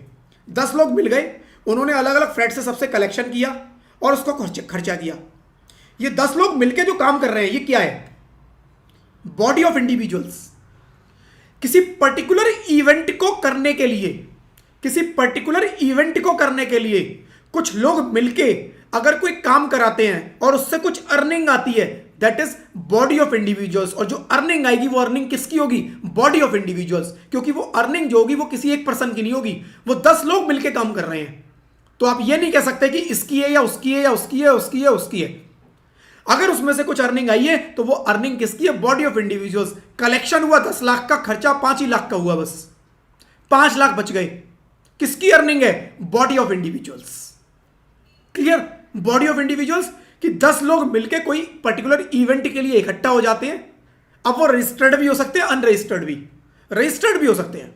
रजिस्टर्ड मतलब उन्होंने अपना एक रजिस्ट्रेशन करवा लिया, राइट, तो रजिस्टर्ड हो सकती है, या अनरजिस्टर्ड, कोई रजिस्ट्रेशन नहीं करवाया। नॉर्मली क्या होता है? अनऑर्गेनाइज्ड होता है। हम 10 लोग मिल गए, 5 लोग मिल गए, उन्होंने मिलकर चंदा इकट्ठा किया और एक फंक्शन करा दिया। नॉर्मली रजिस्टर्ड होते नहीं है, बट हो भी सकते हैं। तो चाहे रजिस्टर्ड है या नहीं है, सेम ट्रीटमेंट, जो भी बताऊंगा। बट ये समझ में आ गया जी बॉडी ऑफ इंडिविजुअल्स होता क्या है। अब बॉडी ऑफ इंडिविजुअल्स के अलावा एक वर्ड आया जी, AOP, association of, right, person. Association of person. अब ये क्या होती है जी? ये होती है जी एक मिस्टर ए। मिस्टर ए ने बोला कि एक इवेंट कराते हैं। मिस्टर बी बोलता है मैं भी आपका साथ दूंगा इसमें। मिस्टर सी बोलता है मैं भी आपका साथ दूंगा, हम तीनों मिलकर कराएंगे। हम तीनों मिलकर कराएंगे तो क्या हुआ? Body of individuals. यहां पर एक कंपनी थी, एक कंपनी ने बोला ABC लिमिटेड, उसने बोला जी मैं भी सपोर्ट कर दूंगी, हमारे पास भी कुछ चीजें होती हैं जो हम इसमें लगा देंगे अपनी, हमारा अटैचमेंट भी हो जाएगा थोड़ा, और हम भी इसके अंदर सपोर्ट करेंगे तुम्हारा। तो एक फॉर्म भी आ गई, XY फॉर्म, एक फॉर्म भी आ गई। यानी कि कुछ इंडिविजुअल और कुछ अदर देन इंडिविजुअल, कुछ इंडिविजुअल कुछ अदर देन इंडिविजुअल मिलके कोई इवेंट करा रहे हैं, कोई काम करा रहे हैं, कोई काम करते हैं, बिजनेस करते हैं, जिससे कुछ अर्निंग आ जाती है। तो वो अर्निंग किसकी मानी जाएगी? Association of person. पर्सन कोई भी हो सकता है। Person can be individual, person can be HUF, person can be firm LLP, person can be company इधर डोमेस्टिक और foreign, person can be BOI, person can be AOP। Person तो कोई भी हो सकता है। इसीलिए बोला कि जब मिक्स हो गया कि ना इंडिविजुअल भी है उसके अंदर, अदर देन इंडिविजुअल भी आ गए और मिलके कोई काम कराते हैं, that is association of person. ठीक है, तो अगर सारे इंडिविजुअल मिलके काम कराएंगे तो बॉडी ऑफ इंडिविजुअल्स, सब इंडिविजुअल हैं, और इंडिविजुअल के साथ कोई और भी मिल जाएगा, कंपनी मिल गई, फर्म मिल गई, HUF मिल गई, इंडिविजुअल नहीं है, कुछ इंडिविजुअल कुछ कोई और, तो AOP। ठीक है, तो दोनों का मीनिंग हमें समझ में आता है कि जी AOP क्या होती है और बॉडी ऑफ इंडिविजुअल्स क्या होगी। अब उनका टैक्स लायबिलिटी समझ लो। देखो मोटा मोटा इनकी जो टैक्स लायबिलिटी है वो एग्जैक्टली किसकी तरह है? इंडिविजुअल की तरह है। मोटा मोटा अगर आपके एग्जाम में BOI से रिलेटेड क्वेश्चन आ जाए, AOP से रिलेटेड क्वेश्चन आ जाए, तो आपको क्या करना है? आपको दिमाग नहीं लगाना ज्यादा, सीधा इंडिविजुअल वाले सारे रूल लगा देने हैं। कुछ पर्टिकुलर सिचुएशंस के अंदर डिफरेंट रूल लगता है, कुछ पर्टिकुलर सिचुएशन में डिफरेंट रूल लगेगा। Generally normal income of BOI AOP is tax at slab rate, same slab rate as an individual, same individual वाला, लेकिन बट रेट में वेरी, कई बार रेट चेंज हो सकते हैं, जिसकी कैलकुलेशन सेक्शन 167 बी में दे रखी है, जो कि आपके सिलेबस का पार्ट ही नहीं है। 167 बी आपके सिलेबस का पार्ट नहीं है, यानी कि अगर कुछ डिफरेंट कैलकुलेशन होगी तो वो आपके एग्जाम में आएगा ही नहीं। यानी आपके एग्जाम में अगर आया है तो वो वही आएगा जो इंडिविजुअल वाला केस है। तो सीधी सी बात बता रहा हूं, अगर एग्जाम में दिमाग नहीं लगाना अब इसके ऊपर ज्यादा, इस पर कोई टाइम नहीं लगाना। अगर एग्जाम में एओपी या बीओआई से रिलेटेड क्वेश्चन आ जाए तो पहली चीज एओपी बीओआई होती क्या है वो आपको क्लियर होना चाहिए। वो इंडिविजुअल नहीं है, वो तो कोई और है, वो आपको मैंने बता दिया पूरा डिटेल में। लेकिन इसके ऊपर अगर टैक्स की कैलकुलेशन आ जाए, अगर कोई प्रोविजन आ जाए, तो आपको सेम इंडिविजुअल वाले अप्लाई करने और कुछ सोचना नहीं है, क्योंकि अदर देन इंडिविजुअल वाले जो प्रोविजन लगेंगे सेक्शन 167 बी, वो आपके सिलेबस का पार्ट नहीं है, तो वो आएगा ही नहीं। आप मान के चलना जो आया है वो इंडिविजुअल वाला है, ठीक है। सरचार्ज सेम लगेगा इंडिविजुअल वाला, 25% सरचार्ज वही 4 जो आइटम है उनके ऊपर नहीं लगेगा। इनकम एक्सीड करेगी 200 तो उन 4 आइटम पे 25% नहीं लगेगा, इंडिविजुअल वाला सेम। डिडक्शन चैप्टर 6 से 80 से 80 नॉर्मल मैनर में मिलेगी, मतलब उसके अंदर लिखा होगा। वो जब हम 80 से 80 चैप्टर 6 से पे आएंगे तो वहां देखेंगे कौन से इंडिविजुअल को अलाउड है, कौन से किसको अलाउड है। तो जो सबको अलाउड है वो इनको भी मिल जाएंगे, लेकिन जो केवल इंडिविजुअल को अलाउड है वो केवल इंडिविजुअल को मिलेंगे, इन्हें नहीं मिलेंगे, क्योंकि वहां स्पेसिफिकली लिखा होगा, ठीक है। वो उस पर आगे पढ़ेंगे, बट जो इनको अलाउड है वो मिल जाएंगे। बट जहां तक रही टैक्स कैलकुलेशन की बात, वो एग्जैक्टली आपको सेम रूल अप्लाई करना है जो इंडिविजुअल का होता है, ठीक है। Tax liability of local authority. Local authority क्या है? जैसे एमसीडी, दिल्ली में एमसीडी है, म्युनिसिपल कॉर्पोरेशन डिपार्टमेंट। एमसीडी क्या काम करती है जी? एमसीडी एक गवर्नमेंट बॉडी है। छोटे छोटे स्कूल्स एमसीडी के खुले होते हैं, छोटी छोटी आपने डिस्पेंसरी देखी होंगी, राइट, साफ सफाई देखना, तो छोटे छोटे कुछ बेसिक काम एमसीडी के ऊपर होते हैं जो एमसीडी देखती है अपने लोकल एरिया की, राइट। तो एमसीडी की अर्निंग टैक्सेबल होगी? नहीं, एमसीडी की अर्निंग नॉर्मली एग्जेम्प्ट है अंडर सेक्शन 1020, राइट। तो to manage and maintain a town और city, a designated body known as local authority is responsible such as MCD in Delhi. This authority is empowered to collect house tax on all type of house property. House property से जो आप house tax देते हो वो MCD के पास जाता है, right? Along with other taxes, generally the income of local authority is exempt from income tax under section 1020. Section 10 जैसे section 2 है, section 2 के अंदर सारी डेफिनेशन लिखी हुई है। डेफिनेशन किसी की समझ में ना आए, सेक्शन 2 जाके पढ़ लेना, सारी लिखी हुई है, बहुत लिस्ट है पूरी। ऐसे ही सेक्शन 10 जितनी भी एग्जेम्पशन है फ्रेंड्स वो सेक्शन 10 के अंदर लिखी हुई है। जितनी भी इनकम एग्जेम्प्ट है सब 10 में भरी हुई है, राइट, सब 10 में लिखी हुई है, सारी एग्जेम्पशन 10 के अंदर। सेक्शन 10 सब क्लॉज उसका 20। However if authority engages in any business activities, the income of such business is taxable. अब वो अथॉरिटी का काम बिजनेस करना थोड़ी ना है, उस अथॉरिटी का काम है भैया अपना टैक्स कलेक्ट करो और पब्लिक के वेलफेयर पे लगाओ। लेकिन अब उस अथॉरिटी ने क्या में आया कि अब हम बिजनेस करेंगे। बिजनेस क्या? उसके पास एक्स्ट्रा पैसा था, जैसे कुछ और काम कर लिया। क्या काम किया जी? अथॉरिटी के पास कुछ प्रॉपर्टियां पड़ी हुई थी, वो काम नहीं आ रही थी, उसने उसको रेंट पे उठा दिया, किराए पे उठा दिया, अब उसकी रेंटल इनकम आ रही है, तो क्या ये टैक्सेबल होगी? यस, ये टैक्सेबल होगी। अथॉरिटी की जो उनके काम है जिसके लिए उसको बनाया गया है वो नॉर्मल इनकम टैक्सेबल नहीं है। हाउस टैक्स की कलेक्शन करते हैं, डिफरेंट टैक्सेस की कलेक्शन करते हैं, उसमें से डिफरेंट खर्चे करते हैं, मेडिकल पे, साफ सफाई पे, स्कूल्स पे, अलग अलग चीजों के लिए वो खर्चे कर देते हैं। बचा पैसा टैक्सेबल नहीं है, नॉट टैक्सेबल। बट अगर वो अदर एक्टिविटीज में इन्वॉल्व हो जाते हैं तो वो टैक्सेबल हो जाएगा, ठीक है। सेक्शन 80C से 80U की डिडक्शन उनको भी मिलेगी, ठीक है, नॉर्मल। तो मैंने जैसा बताया फ्रेंड्स, आपके एग्जाम में हायर चांसेस हैं, सबसे ज्यादा तो क्वेश्चन आएंगे वो इंडिविजुअल और एचयूएफ पे आएंगे, लेकिन पूछ कहीं भी सकता है, इसलिए तैयार रहना, ये रेट याद कर लेना बस।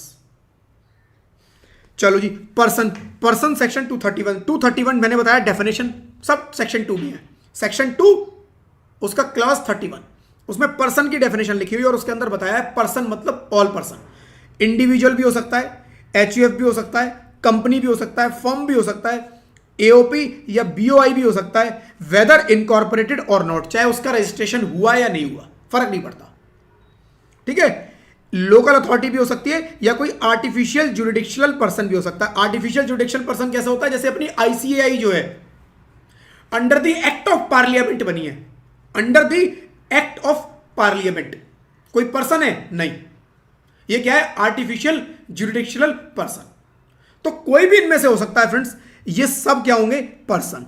और इनकी टैक्स लायबिलिटी कैसे निकलेगी, जैसे मैंने ऊपर बताया, हर एक का अलग अलग। ठीक है, चलो जी। अब फ्रेंड्स आज एक कॉन्सेप्ट और देखेंगे, लास्ट कॉन्सेप्ट है अपना, लेकिन इस पर थोड़ा टाइम लगेगा, अच्छे से देखेंगे इसको। आज बची हुई क्लास में यही चलेगा, पार्शियल इंटीग्रेशन। यहां तक कोई डाउट है तो चैट बॉक्स में लिख देना, कोई डाउट है चैट बॉक्स में लिख देना, अच्छा लग रहा हो तो वीडियो लाइक कर देना। चलो जी।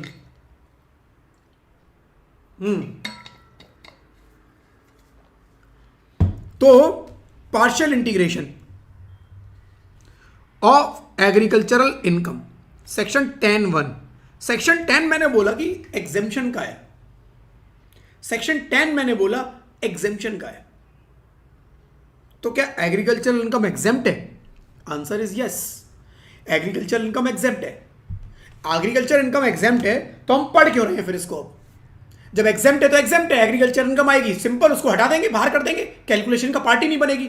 जो भी एग्जेम्प्टेड इनकम होती है फ्रेंड्स, वो मेरी कैलकुलेशन का पार्ट नहीं होती, वो टोटल इनकम में ऐड ही नहीं होती। जब टोटल इनकम मैं निकालता हूं 5 सोर्सेज से, salary, house property, business profession, capital gain, other sources, उन 5 का टोटल करता हूं तो ग्रॉस टोटल इनकम आती है। जितनी भी एग्जेम्प्टेड इनकम है वो इस ग्रॉस टोटल इनकम का पार्ट नहीं बनेंगी। यानी कि जब 5 इनकम मैं कैलकुलेट करूंगा तो एग्जेम्प्टेड इनकम को बाहर कर दूंगा पहले ही। तो सवाल ये आता है कि इसको हम पढ़ क्यों रहे हैं फिर? पार्शियल इंटीग्रेशन, पार्शियल इंटीग्रेशन मतलब क्या हुआ? एग्रीकल्चर इनकम के ऊपर फ्रेंड्स कोई टैक्स नहीं है, एग्जेम्प्टेड है, बट इनडायरेक्टली इसके ऊपर एक टैक्स लगता है पार्शियल इंटीग्रेशन के थ्रू। तो जो मेथड है दैट इज पार्शियल इंटीग्रेशन। क्या अभी देखेंगे, एग्रीकल्चर इनकम नॉर्मली एग्जेम्प्ट है, लॉ में लिखा हुआ है। आपने कहा जी कहां लिखा हुआ है लॉ में? मैंने कहा जी देखो क्या होता है फ्रेंड्स, देखो लॉ कौन बनाता है? लॉ बनाती है गवर्नमेंट। लेकिन गवर्नमेंट लॉ बनाती कैसे है? गवर्नमेंट लॉ बनाती कैसे है? किसने बोला गवर्नमेंट को लॉ बनाने के लिए? किसने बोला गवर्नमेंट को लॉ बनाने के लिए? और गवर्नमेंट कुछ भी लॉ बनाएगी, किसने बोला कि हमें उसे मानना पड़ेगा? तो फ्रेंड्स हमारा जो कॉन्स्टिट्यूशन है, हमारा जो भारतीय संविधान है, कॉन्स्टिट्यूशन ऑफ इंडिया, राइट, उसके अंदर ये सारी चीजें लिखी हुई हैं कि कौन लॉ बनाएगा, कितनी पावर किसके पास है, राइट, कौन लॉ बनाएगा, कितनी पावर किसके पास है, वो सब कुछ लिखा हुआ है कॉन्स्टिट्यूशन ऑफ इंडिया। तो कॉन्स्टिट्यूशन ऑफ इंडिया फ्रेंड्स एक बारी मैं आप लोगों के सामने खोल रहा हूं, ये मैंने ऑलरेडी आज मेरे को दिखाना था तो मैंने ऑलरेडी खोलकर रखा हुआ है, right. Constitution of India law, एक सेकंड मुझे देना, ये ठीक है, कॉन्स्टिट्यूशन ऑफ इंडिया आपकी स्क्रीन पर है। अगर दिख रहा हो तो चैट बॉक्स में एक बार यस लिख देना, बस दिख रहा हो तो यस लिख देना। कॉन्स्टिट्यूशन ऑफ इंडिया फ्रेंड्स, इसमें हमारे हिंदुस्तान में फ्रेंड्स जो भी कुछ होता है, हमारी गवर्नमेंट जितने भी लॉ बनाती है, उन सबके लिए पावर, हमारे नागरिकों के अधिकार, एज ए सिटीजन हमारे क्या क्या राइट्स हैं, वो सब कुछ फ्रेंड्स इसमें लिखे हुए हैं। कभी मौका मिले तो थोड़ा थोड़ा इसके ऊपर पढ़ना, थोड़ा सा इस पर निगाह मारना, पूरा मत पढ़ो, लेकिन थोड़ा सा आइडिया होना चाहिए कि भाई कॉन्स्टिट्यूशन है क्या, राइट। और गूगल पे जाना, डाउनलोड कर लेना, फ्री अवेलेबल है, कोई पैसे खर्च नहीं कर रहे इसके लिए, राइट। इसके अंदर फ्रेंड्स डिफरेंट डिफरेंट आप देखोगे प्रोविजंस हैं, डिफरेंट डिफरेंट प्रोविजंस हैं। और लास्ट में जाके फ्रेंड्स, लास्ट में जाके ये सारा इसके अंदर पेज नंबर वाइज पूरा, राइट, टेबल ऑफ कंटेंट दिया हुआ है, कौन से पेज पे क्या क्या अवेलेबल है, राइट, सारा कुछ इसके अंदर दिया हुआ है। और लास्ट में फ्रेंड्स जाके, एक सेकंड रुक जाना, राइट, तो लास्ट में जाके फ्रेंड्स पूरा जो कॉन्स्टिट्यूशन है उसके अंदर डिफरेंट डिफरेंट शेड्यूल्स हैं, डिफरेंट डिफरेंट शेड्यूल्स हैं। उसके हम चलेंगे 7th शेड्यूल पे, राइट, 7th शेड्यूल खोल लूं मैं, फिर बताता हूं आपको। 2nd शेड्यूल आ गया, ऐसे 7th शेड्यूल पे चलना है हमें। 3rd schedule, 5th schedule, 6th schedule, और ये हम जाएंगे अब 7th शेड्यूल पे। ये आ गए फ्रेंड्स हम लोग 7th शेड्यूल पे। 7th शेड्यूल के अंदर ना फ्रेंड्स 3 लिस्ट है। 7th शेड्यूल के अंदर 3 लिस्ट है, list 1, list 2, list 3, right. List 1, list 2, list 3, 7 schedule में लिखा हुआ है कि कौन कौन सी गवर्नमेंट के पास कौन कौन सी पावर है। जैसे लिस्ट 1 के अंदर यूनियन लिस्ट है। यूनियन लिस्ट का मतलब क्या हुआ? Central government, central list. Central government के पास क्या क्या पावर्स हैं, क्या क्या काम सेंट्रल गवर्नमेंट करेगी, इस 7th शेड्यूल की लिस्ट 1 के अंदर लिखा हुआ है।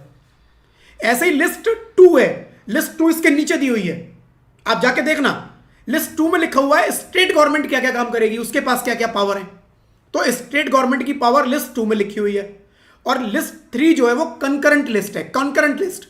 दोनों मिलके क्या क्या काम करेंगे, राइट, वो सारा कुछ कहां लिखा हुआ है? कंकरेंट लिस्ट में, लिस्ट 3 में, 3 नंबर लिस्ट में।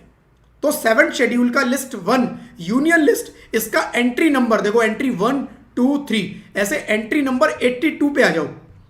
एंट्री नंबर 82 कहां पर? 82, एंट्री नंबर 82। इसमें देखो क्या लिखा हुआ है, इस लाइन को पढ़ लो बस। Taxes on income other than agricultural income, यानी सेंट्रल गवर्नमेंट को पावर दिया किसने? हमारे कॉन्स्टिट्यूशन ने। क्या बोला जी? आप इनकम के ऊपर टैक्स लगा सकते हो, लेकिन एग्रीकल्चरल इनकम पे नहीं लगाओगे, लेकिन एग्रीकल्चरल इनकम पे नहीं लगाओगे, राइट। एग्रीकल्चरल इनकम को सेंट्रल गवर्नमेंट से हटा दिया गया, सेंट्रल गवर्नमेंट से हटा दिया गया एग्रीकल्चर इनकम। एग्रीकल्चरल इनकम पे टैक्स लगाने की पावर किसे दी गई? लिस्ट 2 के अंदर स्टेट गवर्नमेंट को। स्टेट गवर्नमेंट वाली लिस्ट के अंदर लिखा हुआ है कि वहां वो एग्रीकल्चरल इनकम पे टैक्स लगा सकते हैं, लेकिन मैक्सिमम स्टेट्स ने एग्रीकल्चरल इनकम को छोड़ दिया। उन्होंने बोला जी हम नहीं लगाएंगे। क्यों नहीं लगाएंगे? एग्रीकल्चरल इनकम पे टैक्स लगाने का मतलब है सीधा किसानों के ऊपर, फार्मर्स के ऊपर टैक्स लगाना। और आपको पता है हमारे इंडिया के फार्मर्स की पोजीशन क्या है, क्या हालत है। वो बेचारे अपना पेट भर लें, वो एक बहुत बड़ी बात है। उनके साथ कितनी बदसलूकियां होती हैं, कितनी जातियां होती हैं, वो हम सबको पता है। हम तक जो गेहूं, हम तक जो आटा पहुंचता है, उन बेचारों का उसको ठीक से पैसा भी नहीं मिलता, और ऊपर से गवर्नमेंट उनके ऊपर एक टैक्स लगा दे एग्रीकल्चर के ऊपर। समझ रहे हो? तो सारी स्टेट गवर्नमेंट ने मना कर दिया जी हम नहीं लगाएंगे। सारी स्टेट गवर्नमेंट ने एग्रीकल्चर इनकम को एग्जेम्प्ट कर दिया, और सेंट्रल गवर्नमेंट के पास पावर ही नहीं है। सेंट्रल गवर्नमेंट के पास पावर ही नहीं है। अब आ जाते हैं अपने टॉपिक के ऊपर, राइट। तो हमने देखा जी एग्रीकल्चर इनकम एग्जेम्प्ट है। इनकम टैक्स ने भी अपने सेक्शन 10(1) में लिख दिया कि एग्रीकल्चर इनकम इज एग्जेम्प्ट।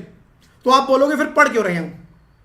पढ़ क्यों रहे हैं फ्रेंड्स? पढ़ हम इसलिए रहे हैं क्योंकि देखो एग्रीकल्चर इनकम वैसे तो एग्जेम्प्ट है, लेकिन अभी दिखाऊंगा कि एग्रीकल्चर इनकम पे टैक्स लग रहा है। एग्रीकल्चर इनकम पे टैक्स डायरेक्टली नहीं लग रहा, बट एग्रीकल्चरल इनकम की वजह से मेरा टैक्स बढ़ जाता है। एग्रीकल्चर इनकम पे डायरेक्टली टैक्स नहीं लग रहा, लेकिन एग्रीकल्चर इनकम की वजह से मेरा टैक्स बढ़ जाता है।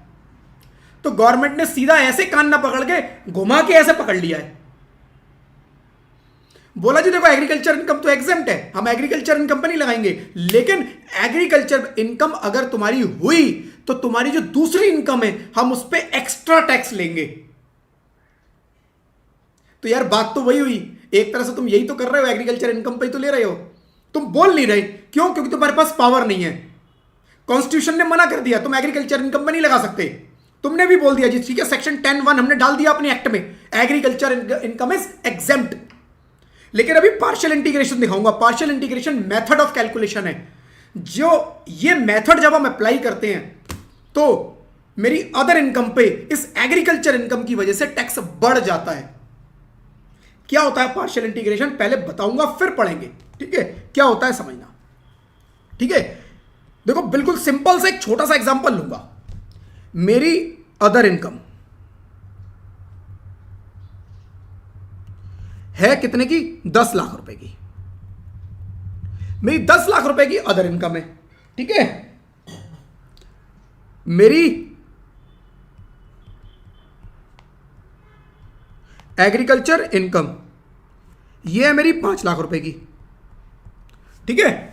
अब मुझे टैक्स की कैलकुलेशन करनी है। टैक्स की कैलकुलेशन करनी है सबसे पहले मेरे को अदर इनकम, सपोज ये अदर इनकम मेरी बिजनेस प्रोफेशन वाली है, ये बिजनेस प्रोफेशन वाली है, तो income under the at business profession मेरी कितनी आएगी?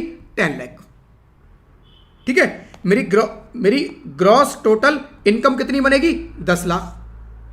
सेम अभी इस 5 लाख को भूल जाओ, क्योंकि जो भी इनकम एग्जेम्प्ट है वो मेरी कैलकुलेशन में आएगी नहीं। टोटल इनकम तक आएगी ही नहीं। Gross total income 10 lakh, chapter 6 ए की डिडक्शन मिलेगी नहीं, है ही नहीं, छोड़ो। टोटल इनकम कितनी हुई जी? 10 लाख। Total income 10 lakh. अब इस टोटल इनकम पे मुझे टैक्स निकालना है। इस टोटल इनकम पे टैक्स निकालना है। 10 लाख पे कितना टैक्स बनेगा भाई? पहले 4 लाख पे कुछ नहीं, अगले 4 लाख पे कितना बनेगा? अगले 4 लाख पे 5% 20,000, और फिर बैलेंस जो 2 लाख और बचा उस पे 10% 20,000 40,000। भाई कायदे में तो मुझे इस 10 लाख पे 40,000 रुपए टैक्स देना था, लेकिन उन्होंने बोला अगर एग्रीकल्चर इनकम है तो टैक्स ऐसे नहीं निकालना, टैक्स निकालना देखो ऐसे। अब टैक्स का मेथड देखो, पार्शियल इंटीग्रेशन का मेथड क्या बोलता है? वो बोलता है जी सबसे पहले टैक्स निकालो किस पर? आपकी अदर इनकम है 10 लाख की, प्लस 5 लाख की एग्रीकल्चर इनकम है, पूरे पे निकालो। गवर्नमेंट कह रही है मांग नहीं रहे, कैलकुलेट तो करो, बस कैलकुलेट करो, हम मांगेंगे नहीं, हमें टैक्स चाहिए नहीं। हम पूछ रहे हैं मान लो बनता तो कितना बनता? मान लो ये 5 लाख की जो एग्रीकल्चर इनकम है टैक्सेबल होती तो कितना टैक्स बनता वो बता दो। 15 लाख पे मैंने बोला जी कितना टैक्स बनेगा, निकाल देते हैं अभी जी। 15 लाख पे जो टैक्स बनेगा वो बनेगा 15 लाख पे टैक्स बनेगा 1,05,000 रुपए का। 1,05,000 रुपए का टैक्स बनता जी। उसने कहा ठीक है 1,05,000 का टैक्स बनता। देखो अगर एग्रीकल्चर इनकम एग्जेम्प्ट नहीं होती तो 1,05,000 का आप टैक्स देते? हाँ जी देते। अच्छा बताओ तुम क्या कह रहे हो? मैंने कहा जी मैं ये कह रहा हूं जी एग्रीकल्चर इनकम पर टैक्स नहीं लगता, लॉ बोल रहा है। तो गवर्नमेंट बोली ठीक है हम भी नहीं लगाएंगे। कैसे? देखो 10 लाख में से कितने की इनकम एग्जेम्प्ट है? 4 लाख। 4 लाख तो कोई टैक्स नहीं लगेगा, 4 लाख तो बेसिक एग्जेम्पशन है ना, उस पर कोई टैक्स नहीं लगता। और एग्रीकल्चर इनकम तुम्हारी कितनी है? 5 लाख, उस पर भी कोई टैक्स नहीं लगता। इस 4 लाख में 5 लाख और जोड़ दो, कितना हो गया? 9 लाख। यानी ये 9 लाख की तुम्हारी ऐसी इनकम है जिस पर कोई टैक्स नहीं लगता। हम भी कह रहे हैं कोई टैक्स नहीं लगता, हम भी इस पर नहीं लगाएंगे। 9 लाख पे बताओ कितना टैक्स बनेगा? मैंने कहा जी 9 लाख पे टैक्स बनेगा 20 और 10 30,000 रुपए का। पहले 4 लाख एग्जेम्प्ट, अगले 4 लाख पे 5% 20,000 और 1 लाख और बचा उस पे 10,000, 10% के हिसाब से 30,000। तो उसने बोला जी देखो जो तुम्हारी एग्जेम्प्टेड इनकम है उस पे 30,000 का टैक्स बनता। एग्जेम्प्टेड इनकम पे कितना टैक्स बनता? 30,000। ले लो छूट भाई। अगर ये टैक्सेबल होती तो 1,5 का टैक्स देते ना। अब ये अगर टैक्सेबल नहीं है, हम कह रहे हैं ये भी एग्जेम्प्ट ये भी एग्जेम्प्ट, एग्जेम्प्टेड इनकम पे कितना टैक्स बनता? 30,000। ठीक है इस 30,000 को हटा दो, बैलेंस जो बचा कितना कितना बचा जी? बैलेंस 75,000। कह रहा है इस 75,000 का टैक्स मुझे दे दो। बड़ी देर तक तो ये कैलकुलेशन समझ में नहीं आई कि गवर्नमेंट ने क्या गेम खेल दिया, कौन सा गेम खेला गया हमारे साथ। यार मेरी 10 लाख की अर्निंग पे 40,000 रुपए का टैक्स था, मैं 10 लाख पे टैक्स देता 40,000 का, बात ही खत्म हो जाती। भाई 10 लाख पे कितना बनेगा? कैलकुलेट कर लो, 40,000 बनेगा। ये कौन सा गेम खेल दिया? बड़ी देर तक तो बात ही समझ में नहीं आई कि यार ये बात लग भी सही रहा है कि देखो 10 लाख और 15 लाख अगर टैक्सेबल होती तो 1,05,000। अब ये टैक्सेबल नहीं है। कौन सी? ये 4 लाख टैक्सेबल नहीं है, ये 5 लाख टैक्सेबल नहीं है। इस पे कितना टैक्स बनता है? मैंने कहा जी 30,000। तो 30,000 की छूट ले लो, 75,000 टैक्स दे दो। यानी एग्रीकल्चर इनकम एग्जेम्प्ट है, एग्रीकल्चर इनकम पे कोई टैक्स नहीं है। लेकिन इस तरह से कैलकुलेशन करा के इन्होंने मेरे से 40 की जगह 75,000 रुपए टैक्स मान लिया। सीधा सीधा 35,000 35,000 रुपए का मेरे को फटका लगा दिया। दिखाई दे रहा है किसी को ये फटका? 35,000 रुपए का फटका जो अपनी पॉकेट पे लगा है। अब इसको समझना है इस कैलकुलेशन को, ये लग क्यों रहा है, इस कैलकुलेशन में कैसे हो रहा है। देखो फ्रेंड्स बताता हूं। अगर मान लो ये 5 लाख की income as it is exempt हो जाती, अगर ये 5 लाख की income as it is exempt हो जाती तो जो 10 लाख पे टैक्स लगता वो लोअर स्लैब वाला लगता, लोअर स्लैब, नीचे वाले स्लैब का। पहले 4 लाख एग्जेम्प्ट, उसके अगले 4 लाख पे 10%, उसके बैलेंस 2 लाख बचा, उस पे वो पहले 4 लाख नील, अगले 4 लाख पे 5%, 10 बोल गया मैं 5, उसका अगला 2 बचा, उस पे 10। लेकिन ये 5 लाख ऐड होते ही मेरी इनकम फ्रेंड्स हायर स्लैब में चली गई। यानी हायर स्लैब का मेरे से टैक्स कैलकुलेट कराया और लोअर स्लैब पे मेरे को बेनिफिट दे दिया। समझ रहे हो? हायर स्लैब पे मेरे से टैक्स कैलकुलेट करा के लोअर स्लैब पे मुझे बेनिफिट दिया गया। हायर पे टैक्स कैलकुलेट करा के लोअर पे मेरे को बेनिफिट दिया गया। This calculation is called partial integration. Agriculture income के केस में आपको पार्शियल इंटीग्रेशन करना है। कैसे करना है? ये ऐसे करना है, इनडायरेक्ट टैक्स लगेगा। वो डायरेक्टली नहीं बोल रहे, वो कह रहे हैं एग्जेम्प्ट है। कहां है? कह रहे हैं देखो ये एग्जेम्प्ट है, हमने दे तो दी 4 लाख बेसिक एग्जेम्पशन, 5 लाख छूट, खत्म बात।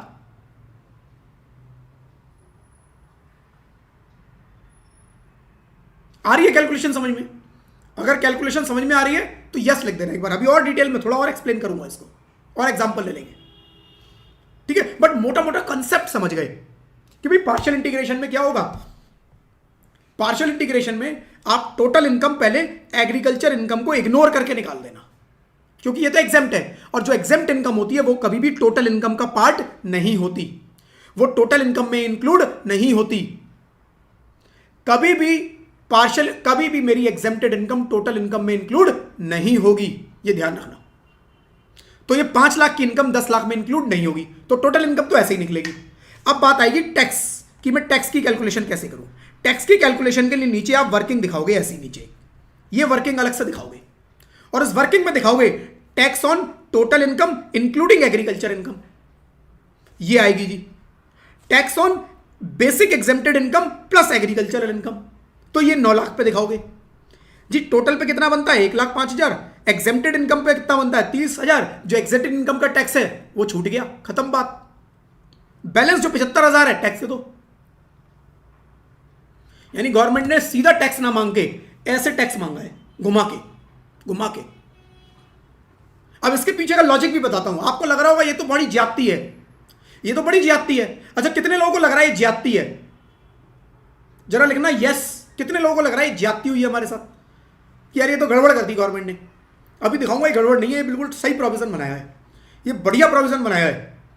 भाई बताओ, लॉजिक, सारी चीजें, जितनी चीजें देखो लॉजिक से पॉसिबल है वो लॉजिक से समझो। लॉजिक से जब समझते हैं ना तो चीजें ज्यादा टाइम रिटेन रहती हैं। कुछ चीजों में लॉजिक नहीं चलेगा, कुछ चीजें लॉ में ऐसी उल जलूल लिख दी कि यार जिसके कोई सरपैर ही नहीं है, उसका क्या लॉजिक बताएं? है ही नहीं कोई लॉजिक, इलॉजिकल टोटली। आएगी तब बताऊंगा कि ये तो इलॉजिकल है बिल्कुल।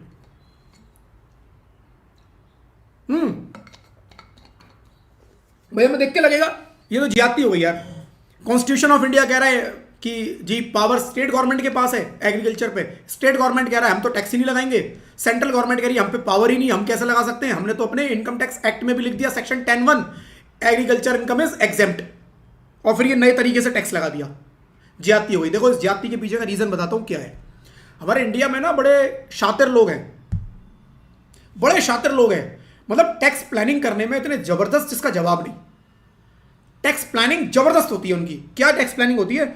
मेरी इनकम है 1 करोड़ की, मैं क्या करता हूं? Business profession.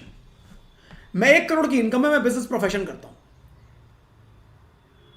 मैंने टैक्स बचाने के लिए क्या प्लानिंग की? मैंने कहा जी देखो ये 1 करोड़ की जो इनकम आती है ना, इसमें 50 लाख तो मेरी बिजनेस प्रोफेशन है और 50 लाख की मेरी एग्रीकल्चर इनकम है। अब बताओ गवर्नमेंट क्या करे? देखो गवर्नमेंट के पास ना एक लेवल तक तो चेक करने के तरीके हैं, लेकिन गवर्नमेंट एक एक इंसान के पास जाके ये चेक नहीं कर सकती कि आप सच बोल रहे हो या झूठ बोल रहे हो।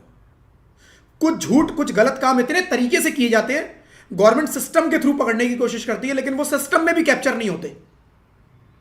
अब ये बंदा बोल रहा है 50 लाख 50 लाख।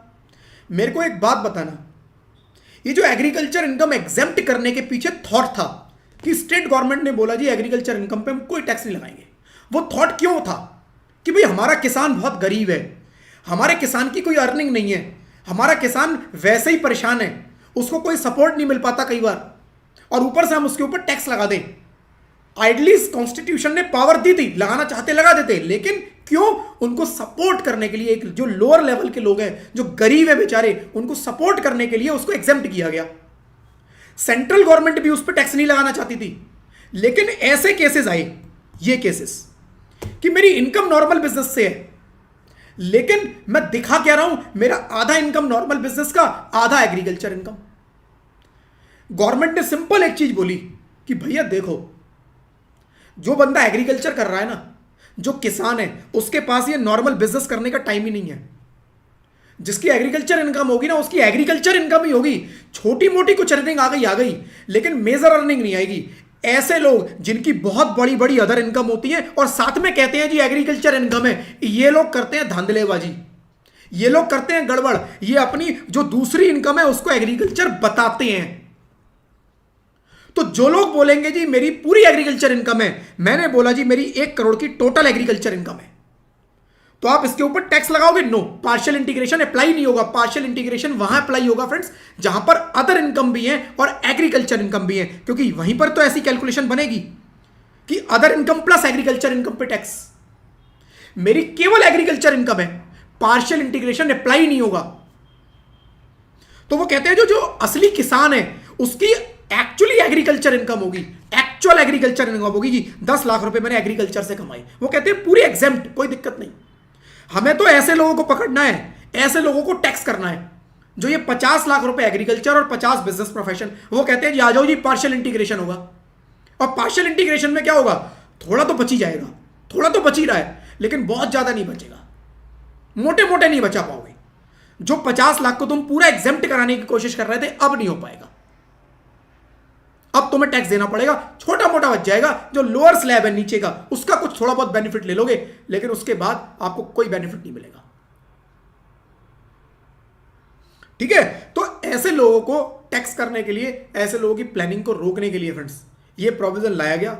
लेकिन बड़े सारे इसके भी लूप होल हैं जो लोग करते हैं। लूप होल तो हमारे यहाँ जबरदस्त है, हम लोग मतलब हम इतने एक्सपर्ट हैं कि लॉ बाद में आता है, पहले उसको तोड़ने के तरीके ढूंढ लेते हैं। तो हमने सब कुछ ढूंढ रखा है, ठीक है। बट अभी के लिए इस प्रोविजन का जो बैकग्राउंड था, जो सेंट्रल गवर्नमेंट इस प्रोविजन को लाई, इस प्रोविजन को आप मानोगे नहीं, इस प्रोविजन को सुप्रीम कोर्ट तक में चैलेंज किया गया था, बट सुप्रीम कोर्ट ने भी सेंट्रल गवर्नमेंट के फेवर में दिया। लॉजिक क्या था? लॉजिक यही था कि अगर आप नहीं करोगे तो लोग इस तरह से गड़बड़ करते रहेंगे। सेंट्रल गवर्नमेंट ने सिंपल यही लॉजिक दिया कि देखो जी हम ये प्रोविजन जो लेकर आए हैं, हमारी इंटेंशन एग्रीकल्चर इनकम को टैक्स करने की नहीं है, हमारी इनकम उन लोगों की इनकम को टैक्स करने की है जो झूठी एग्रीकल्चर इनकम दिखाते हैं। उसका उन्होंने ये तरीका निकाला कि हम पार्शियल इंटीग्रेशन करेंगे, और पार्शियल इंटीग्रेशन में वही लोग फंसेंगे जिनकी अदर इनकम भी है और एग्रीकल्चर इनकम भी है। प्योर एग्रीकल्चर इनकम एग्जेप्ट, कोई दिक्कत नहीं। लेकिन अगर आप एक बार बोलो तो सही 1 करोड़ की मेरी एग्रीकल्चर इनकम है, फिर उसके बाद इनकम टैक्स से जब नोटिस आएगा तो आप जस्टिफाई करते रहना कहां से आई, कौन सी लैंड, कितनी एग्रीकल्चर, कौन सी खेती करते हो, सब बताना पड़ेगा। ठीक है, तो चोरियां होंगी तो छोटी मोटी होंगी, ज्यादा नहीं होगा। चलो जी, ये था फ्रेंड्स पार्शियल इंटीग्रेशन। अब एक बार पढ़ लेते हैं और कुछ चीजें और देखेंगे इसके अंदर। Partial integration of agriculture income और indirect taxing of agriculture income. Partial integration बोलो या इनडायरेक्ट टैक्सिंग बोलो कि इनडायरेक्टली उसके ऊपर टैक्स लगेगा। सेक्शन 10(1) कह रहा है agriculture income earned in India is fully exempt. Earned in India, earned in India, मेरी लैंड है यूएसए में, मैंने यूएसए में एक लैंड ले ली और वहां पर मैं खेती करता हूं, मेरे लोग वहां पर खेती करते हैं, क्या वो एग्जेम्प्ट होगी? नो। वो कहते हैं भाई हम इंडियन फार्मर्स को सपोर्ट करना चाहते हैं, इंडियन लैंड पे जो लोग करते हैं, हमारे यहां हमारे लोग जो है उनको सपोर्ट करेंगे, जो बाहर बैठ के कर रहा है हम उनको कोई सपोर्ट नहीं कर रहे, वो उनकी गवर्नमेंट देखेगी। ठीक है, तो इंडियन अगर इंडिया में है तो फुल्ली एग्जेम्प्ट है। However agriculture income from outside India is taxable as per entry 82, जो भी हमने देख लिया already, entry number 82 of union list. This central government can levy income tax on non agriculture income. वहां पर लिखा हुआ है कि एग्रीकल्चर इनकम के अलावा जो बाकी इनकम होगी सेंट्रल गवर्नमेंट उस पर टैक्स लगाएगी। While entry of 46 of state list, state list की एंट्री नंबर 46 देखोगे, वहां पर लिखा है power to levy tax on agriculture income is to state government. State government लगा सकती है, बट स्टेट गवर्नमेंट ने एग्जेम्प्ट कर रखा है, नहीं लगा रही वो। Key points, the authority to tax agriculture income rests with the state government, but the central government has also implemented certain tax provision for such income. Central government ने भी इस partial integration के थ्रू घुसा दिया, लगा दिया tax. If a person has both agricultural and non-agricultural income, the tax liability is computed as follow. मतलब अगर उसकी एग्रीकल्चर और नॉन एग्रीकल्चर दोनों होनी चाहिए, पार्शियल इंटीग्रेशन तभी अप्लाई होगा। अगर उसकी एक ही इनकम है, अदर इनकम है, एग्रीकल्चर नहीं है, तो पार्शियल इंटीग्रेशन करने की जरूरत ही नहीं, या केवल एग्रीकल्चर है अदर नहीं है तो पार्शियल इंटीग्रेशन की जरूरत ही नहीं है। राइट, स्टेप 1 जो हमने किया है वही लिखा है, compute tax on total income, which includes both agriculture and non agriculture. पहले total income agriculture including agriculture income पर टैक्स निकालो, फिर compute tax on sum of exemption 4 lakh, जो एग्जेम्पशन लिमिट है हमारे लिए भी 4 lakh, right, and plus agriculture income, इन दोनों पर टैक्स निकालो। Subtract the tax calculated in step 2 from step 1। Step 1 में जो भी टैक्स कैलकुलेट हुआ उसमें से माइनस करो स्टेप 2 वाला, राइट। तो और उसके ऊपर फिर आपको सरचार्ज लगाना है, रिबेट देनी है, हेल्थ एंड एजुकेशन सेस जो भी है वो उसके ऊपर फिर अप्लाई कर दो, ठीक है। Long term capital gain, casual income, short term capital gain under section 111A not included for the purpose of partial integration. क्यों इंक्लूडेड नहीं है भाई? पार्शियल इंटीग्रेशन में स्लैब का बेनिफिट मिल जाता है। स्लैब अगर रेट सेम हो 30%, तो आप पार्शियल इंटीग्रेशन कर भी लोगे तब भी कोई फर्क नहीं पड़ता। मैं करके दिखा देता हूं आपको एक कैलकुलेशन। मान लो मेरी इनकम ऐसी है जो फिक्स रेट की है। मान लो मेरी इनकम है कैपिटल गेन जिस पर 20% का टैक्स रेट लगना है। ऐसी इनकम मेरी 10 लाख की हुई और मेरी एग्रीकल्चर से इनकम 5 लाख की है। आप इसमें पार्शियल इंटीग्रेशन करके देख लो, चाहे मत करो, उतना ही टैक्स आएगा, उतना ही टैक्स आएगा। पहले total right income, total income मेरी 10 लाख, अब इस पर टैक्स निकलेगा। पार्शियल इंटीग्रेशन पहले तो करना ही नहीं इस पर, फिर भी मैं कहता हूं चलो करके देख लेते हैं कि पार्शियल इंटीग्रेशन से क्या फर्क आएगा। सबसे पहले मेरे को इनकम पे टैक्स कैसे निकालना है? तो सबसे पहले मुझे निकालना है 10 + 5, 10 + 5 पे निकालना है। 10 + 5 पे कितना निकलेगा? देखो 5 लाख पे निकालोगे स्लैब के हिसाब से, 5 लाख पे निकालोगे स्लैब के हिसाब से, और 10 लाख पे कितना निकालोगे? 10 लाख पे निकालोगे फिक्स रेट कितना, मान लो 20%, तो इस पे बनेगा 2 लाख 10 लाख पे, प्लस 5 लाख पे जो टैक्स बनेगा 4 लाख तक कोई टैक्स नहीं, 1 लाख पे 5% 5,000, तो टोटल 2,05,000 रुपए का टैक्स आया, 2,05,000 का टैक्स। उसके बाद वो कहते हैं जी अब आपको 4 लाख राइट, 4 प्लस आपको क्या करना है, 4 + 5 के ऊपर, 4 + 5 के ऊपर टैक्स निकालना है। अब 4 + 5 के ऊपर फ्रेंड्स मैं टैक्स निकालूंगा तो देखना कहता कैसे कितना निकलेगा। 4 + 5 के ऊपर मेरा टैक्स निकलेगा, यहां पर पहले मेरे को निकालना है फ्रेंड्स, यहां पर 4 लाख के ऊपर कितना बनता है? 4 लाख पे, 4 लाख पे ये मेरा है long term short term capital gain 20% वाला, राइट, 20% वाला। तो 20% पे मेरे को 2 लाख का टैक्स देना पड़ता, 20% पे मेरे को देना पड़ता, रुक जाओ, 80,000 रुपए का, 80K, प्लस इस 5 लाख पे 5,000 फिर बनता, तो 85,000 यही बनता ना। मेरे को अगर 4 लाख जो बेसिक एग्जेम्पशन है उसके ऊपर मेरा कितना टैक्स बनता? शॉर्ट टर्म कैपिटल गेन वाला है 20% का ही पोर्शन, तो मेरे को इस पर 80,000 टैक्स देना पड़ता, और मेरा जो 5 लाख रुपए है उस पर 5,000 रुपए का टैक्स बनता, 85,000। तो 2,05,000 माइनस 85,000 कितना बना जी? 1,20,000। यही बना 1,20,000 का टैक्स, एक आधा जीरो फालतू लग गया, यही बना। अब मैं कहता हूं पार्शियल इंटीग्रेशन मत करो, कितना आएगा टोटल इनकम? 10 लाख, 10 लाख पे टैक्स निकाल लो, 10 लाख पे टैक्स निकालोगे, शॉर्ट टर्म कैपिटल गेन वाला है, तो इस 10 लाख में से पहले 4 लाख की एग्जेम्पशन ले लो बेसिक, बैलेंस कितना बचा? 6 लाख। इस 6 लाख पे 20% निकालो, 1,20,000। अगर मैं पार्शियल इंटीग्रेशन नहीं करता हूं तब भी 1,20, पार्शियल इंटीग्रेशन करता हूं तब भी 1,20, क्योंकि फ्रेंड्स पार्शियल इंटीग्रेशन के अंदर जो बेनिफिट मिलता है वो मेरे को स्लैब का मिलता है, यहां स्लैब है ही नहीं, इसके ऊपर स्लैब अप्लाई नहीं होता, तो जितनी भी इनकम फिक्स रेट की होंगी उन पर पार्शियल इंटीग्रेशन अप्लाई नहीं होगा। Partial integration is not applicable if agriculture income is up to 5,000। वो कह रहे हैं जी एग्रीकल्चर इनकम 5,000 रुपए तक है, कोई पार्शियल इंटीग्रेशन नहीं होगा। कह रहे हैं छोटी सी इनकम है, छोड़ो, जान दो, थोड़ी सी इनकम है, छोड़ दो। या फिर नॉन एग्रीकल्चर इनकम 4 लाख तक है, नॉन एग्रीकल्चर इनकम 4 लाख से ज्यादा है ही नहीं, तो फिर पार्शियल इंटीग्रेशन की जरूरत नहीं है, क्योंकि 4 लाख तक वैसे ही वो एग्जेम्प्ट हो जाएगी पूरी, ठीक है। तो कोई पार्शियल इंटीग्रेशन अप्लाई नहीं करना है, राइट।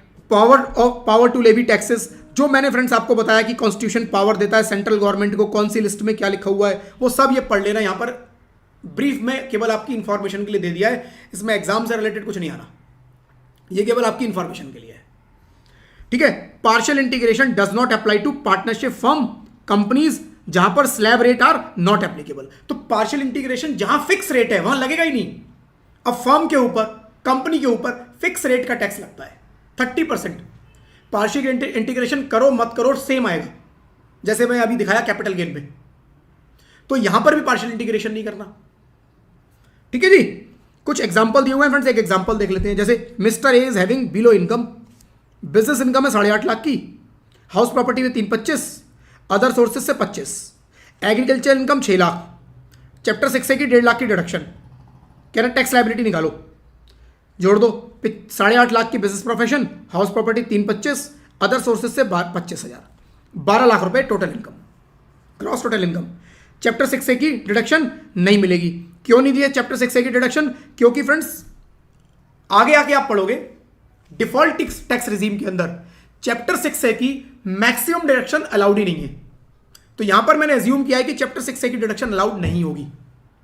अगर क्वेश्चन के अंदर लिखा नहीं है कि डिफॉल्ट या ऑप्शनल टैक्स रिजीम, आपको एज्यूम कर लेना है डिफॉल्ट, जब तक कि स्पेशली लिखा नहीं है ऑप्शनल, ऑप्शनल मानना नहीं है। अगर कुछ नहीं लिखा तो डिफॉल्ट, और डिफॉल्ट के अंदर फ्रेंड्स चैप्टर 6 से की मैक्सिमम डिडक्शन अलाउड ही नहीं है। तो यहां पर नहीं थी, खत्म, राइट। देन यहां पर मेरे को टोटल इनकम 12 लाख, अब एग्रीकल्चर इनकम 6 लाख, ठीक है। अब मेरे को टैक्स की लायबिलिटी निकालनी है। कैसे निकालेंगे? स्टेप 1, टैक्स ऑन 12 लाख जो मेरी टोटल इनकम नॉर्मल वाली प्लस 6 लाख, राइट। 18 लाख पर स्लैब रेट के हिसाब से 1,60,000 का मेरा टैक्स बन गया। फिर मेरा दूसरा 4 लाख जो बेसिक एग्जेम्पशन प्लस 6 लाख रुपए जो मेरे एग्रीकल्चर इनकम के एग्जेम्प्ट हो जाएंगे 10 लाख पे।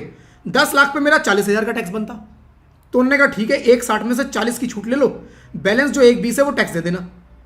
अब इसके ऊपर चैप्टर 87 है, रिबेट अंडर सेक्शन 87 है, क्या मिलेगी?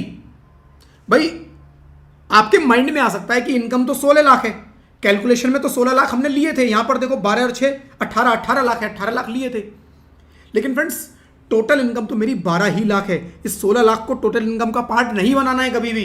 जो मैंने शुरू से बोला कि कोई भी एग्जेम्प्टेड इनकम टोटल इनकम का पार्ट नहीं बनेगी। कोई भी एग्जेम्प्टेड इनकम टोटल इनकम का पार्ट नहीं बनेगी। यानी मेरी टोटल इनकम तो 12 लाख ही है। केवल टैक्स के कैलकुलेशन के लिए मैंने इसको कंसीडर किया, अदरवाइज इसको मेरे को किसी भी प्रोविजन को लगाने के लिए सोचना ही नहीं है। तो सेक्शन 87A की रिबेट मुझे देनी है, कहां मिलती है? अगर मेरी इनकम 12 लाख तक है तो मेरी टोटल इनकम 12 लाख तक है, मेरे को मिलेगी रिबेट अंडर सेक्शन 87A मिलेगी, राइट। तो 87A रिबेट क्या बोलती है? जितना भी टैक्स है उस पर 60,000 तक की छूट ले लो। तो ठीक है जी, 1,20 पे 60,000 की छूट ले ली हमने 87A। बैलेंस जो 60,000 बचा उसके ऊपर 4% एजुकेशन सेस 62,400 रुपए का मुझे टैक्स गवर्नमेंट को पे करना है। यहां तक कोई दिक्कत हो तो पूछ लो, यहां तक कोई भी दिक्कत है फ्रेंड्स पूछ लो। इसके आगे कुछ क्वेश्चंस इसके अंदर दे रखे हैं, लेकिन मेथड वही है फ्रेंड्स, मेथड वही है जो आपको अप्लाई करना है। मल्टीपल क्वेश्चन दे रखे हैं उसके आगे, प्लीज इसको खुद से सॉल्व करना है। सारा होमवर्क पहले खुद सॉल्व करने हैं और उसके बाद आपको, राइट, पहले खुद से सॉल्व करने हैं और उसके बाद आपको आंसर मैच करना है। सिंपल रूल, टोटल इनकम तक कैलकुलेट करते टाइम एग्रीकल्चर इनकम को भूल जाओ। टोटल इनकम कैलकुलेट करने तक एग्रीकल्चर इनकम को भूल जाओ, एग्रीकल्चर इनकम साइड में, ठीक है। पहले टोटल इनकम निकाल लो, निकाल लिया जी। अब उसके बाद क्या करूं? अब टैक्स कैलकुलेट करो। बस टैक्स कैलकुलेट करते टाइम कैलकुलेशन 3 स्टेप में होगी। स्टेप नंबर 1, पहले आप निकालो total income plus agriculture income, उस पर टैक्स निकालो। फिर निकालो जो बेसिक एग्जेम्पशन है, भाई इस पर कोई टैक्स नहीं लगता 4 लाख पे, प्लस जो एग्रीकल्चर इनकम है उस पर टैक्स निकालो, ठीक है। तो ये मेरे को टैक्स में छूट मिलेगी। तो जो मेरी स्टेप 1 में आया उसमें से स्टेप 2 वाला माइनस कर दो। बैलेंस जो बचा that is my tax liability. वो टैक्स अब उसके ऊपर आपको सोचना है क्या 87A मिलेगा, क्या सरचार्ज लगेगा, राइट, वो सारी चीजें सोचनी है।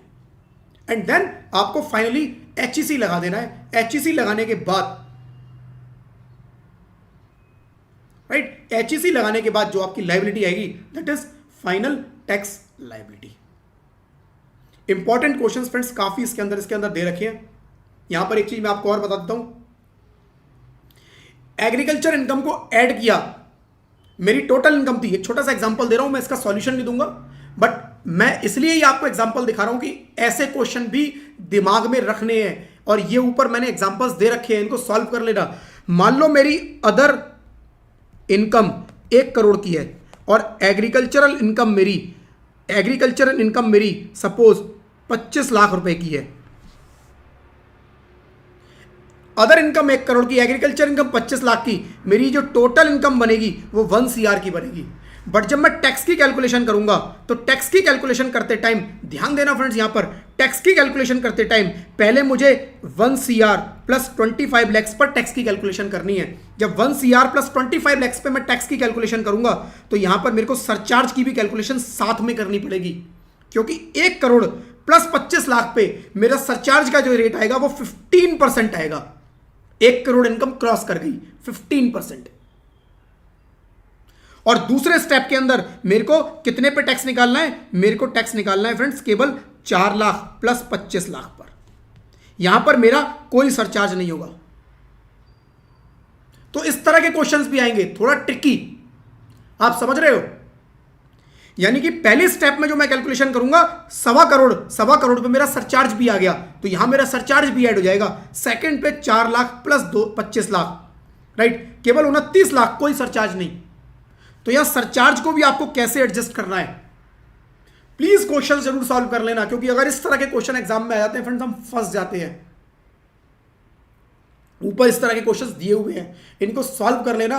एक बार सॉल्व कर लोगे क्वेश्चन फ्रेंड्स, कभी नहीं भूलोगे। मेथड पता चल जाता है, रूल हमें पता है, रूल हम जानते हैं, थ्योरी हमें रट ली, लेकिन उसको प्रैक्टिकली अप्लाई कैसे करना है वो क्वेश्चन सॉल्व करके आएगा फ्रेंड्स।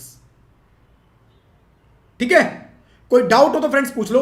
इसके अलावा फ्रेंड्स कुछ छोटी छोटी चीजें रहती हैं, जैसे ये जितना भी हमने पढ़ा फ्रेंड्स, जो टैक्स के रेट देखे वो सब कहां पर है? Default tax regime. डिफॉल्ट मतलब जो नई वाली,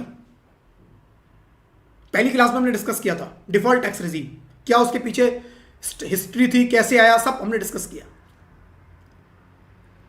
ठीक है, अब ऑप्शनल टैक्स रिजीम, क्वेश्चन के अंदर जब तक स्पेशली लिखा ना हो ऑप्शनल, तब तक ऑप्शनल मानना नहीं है।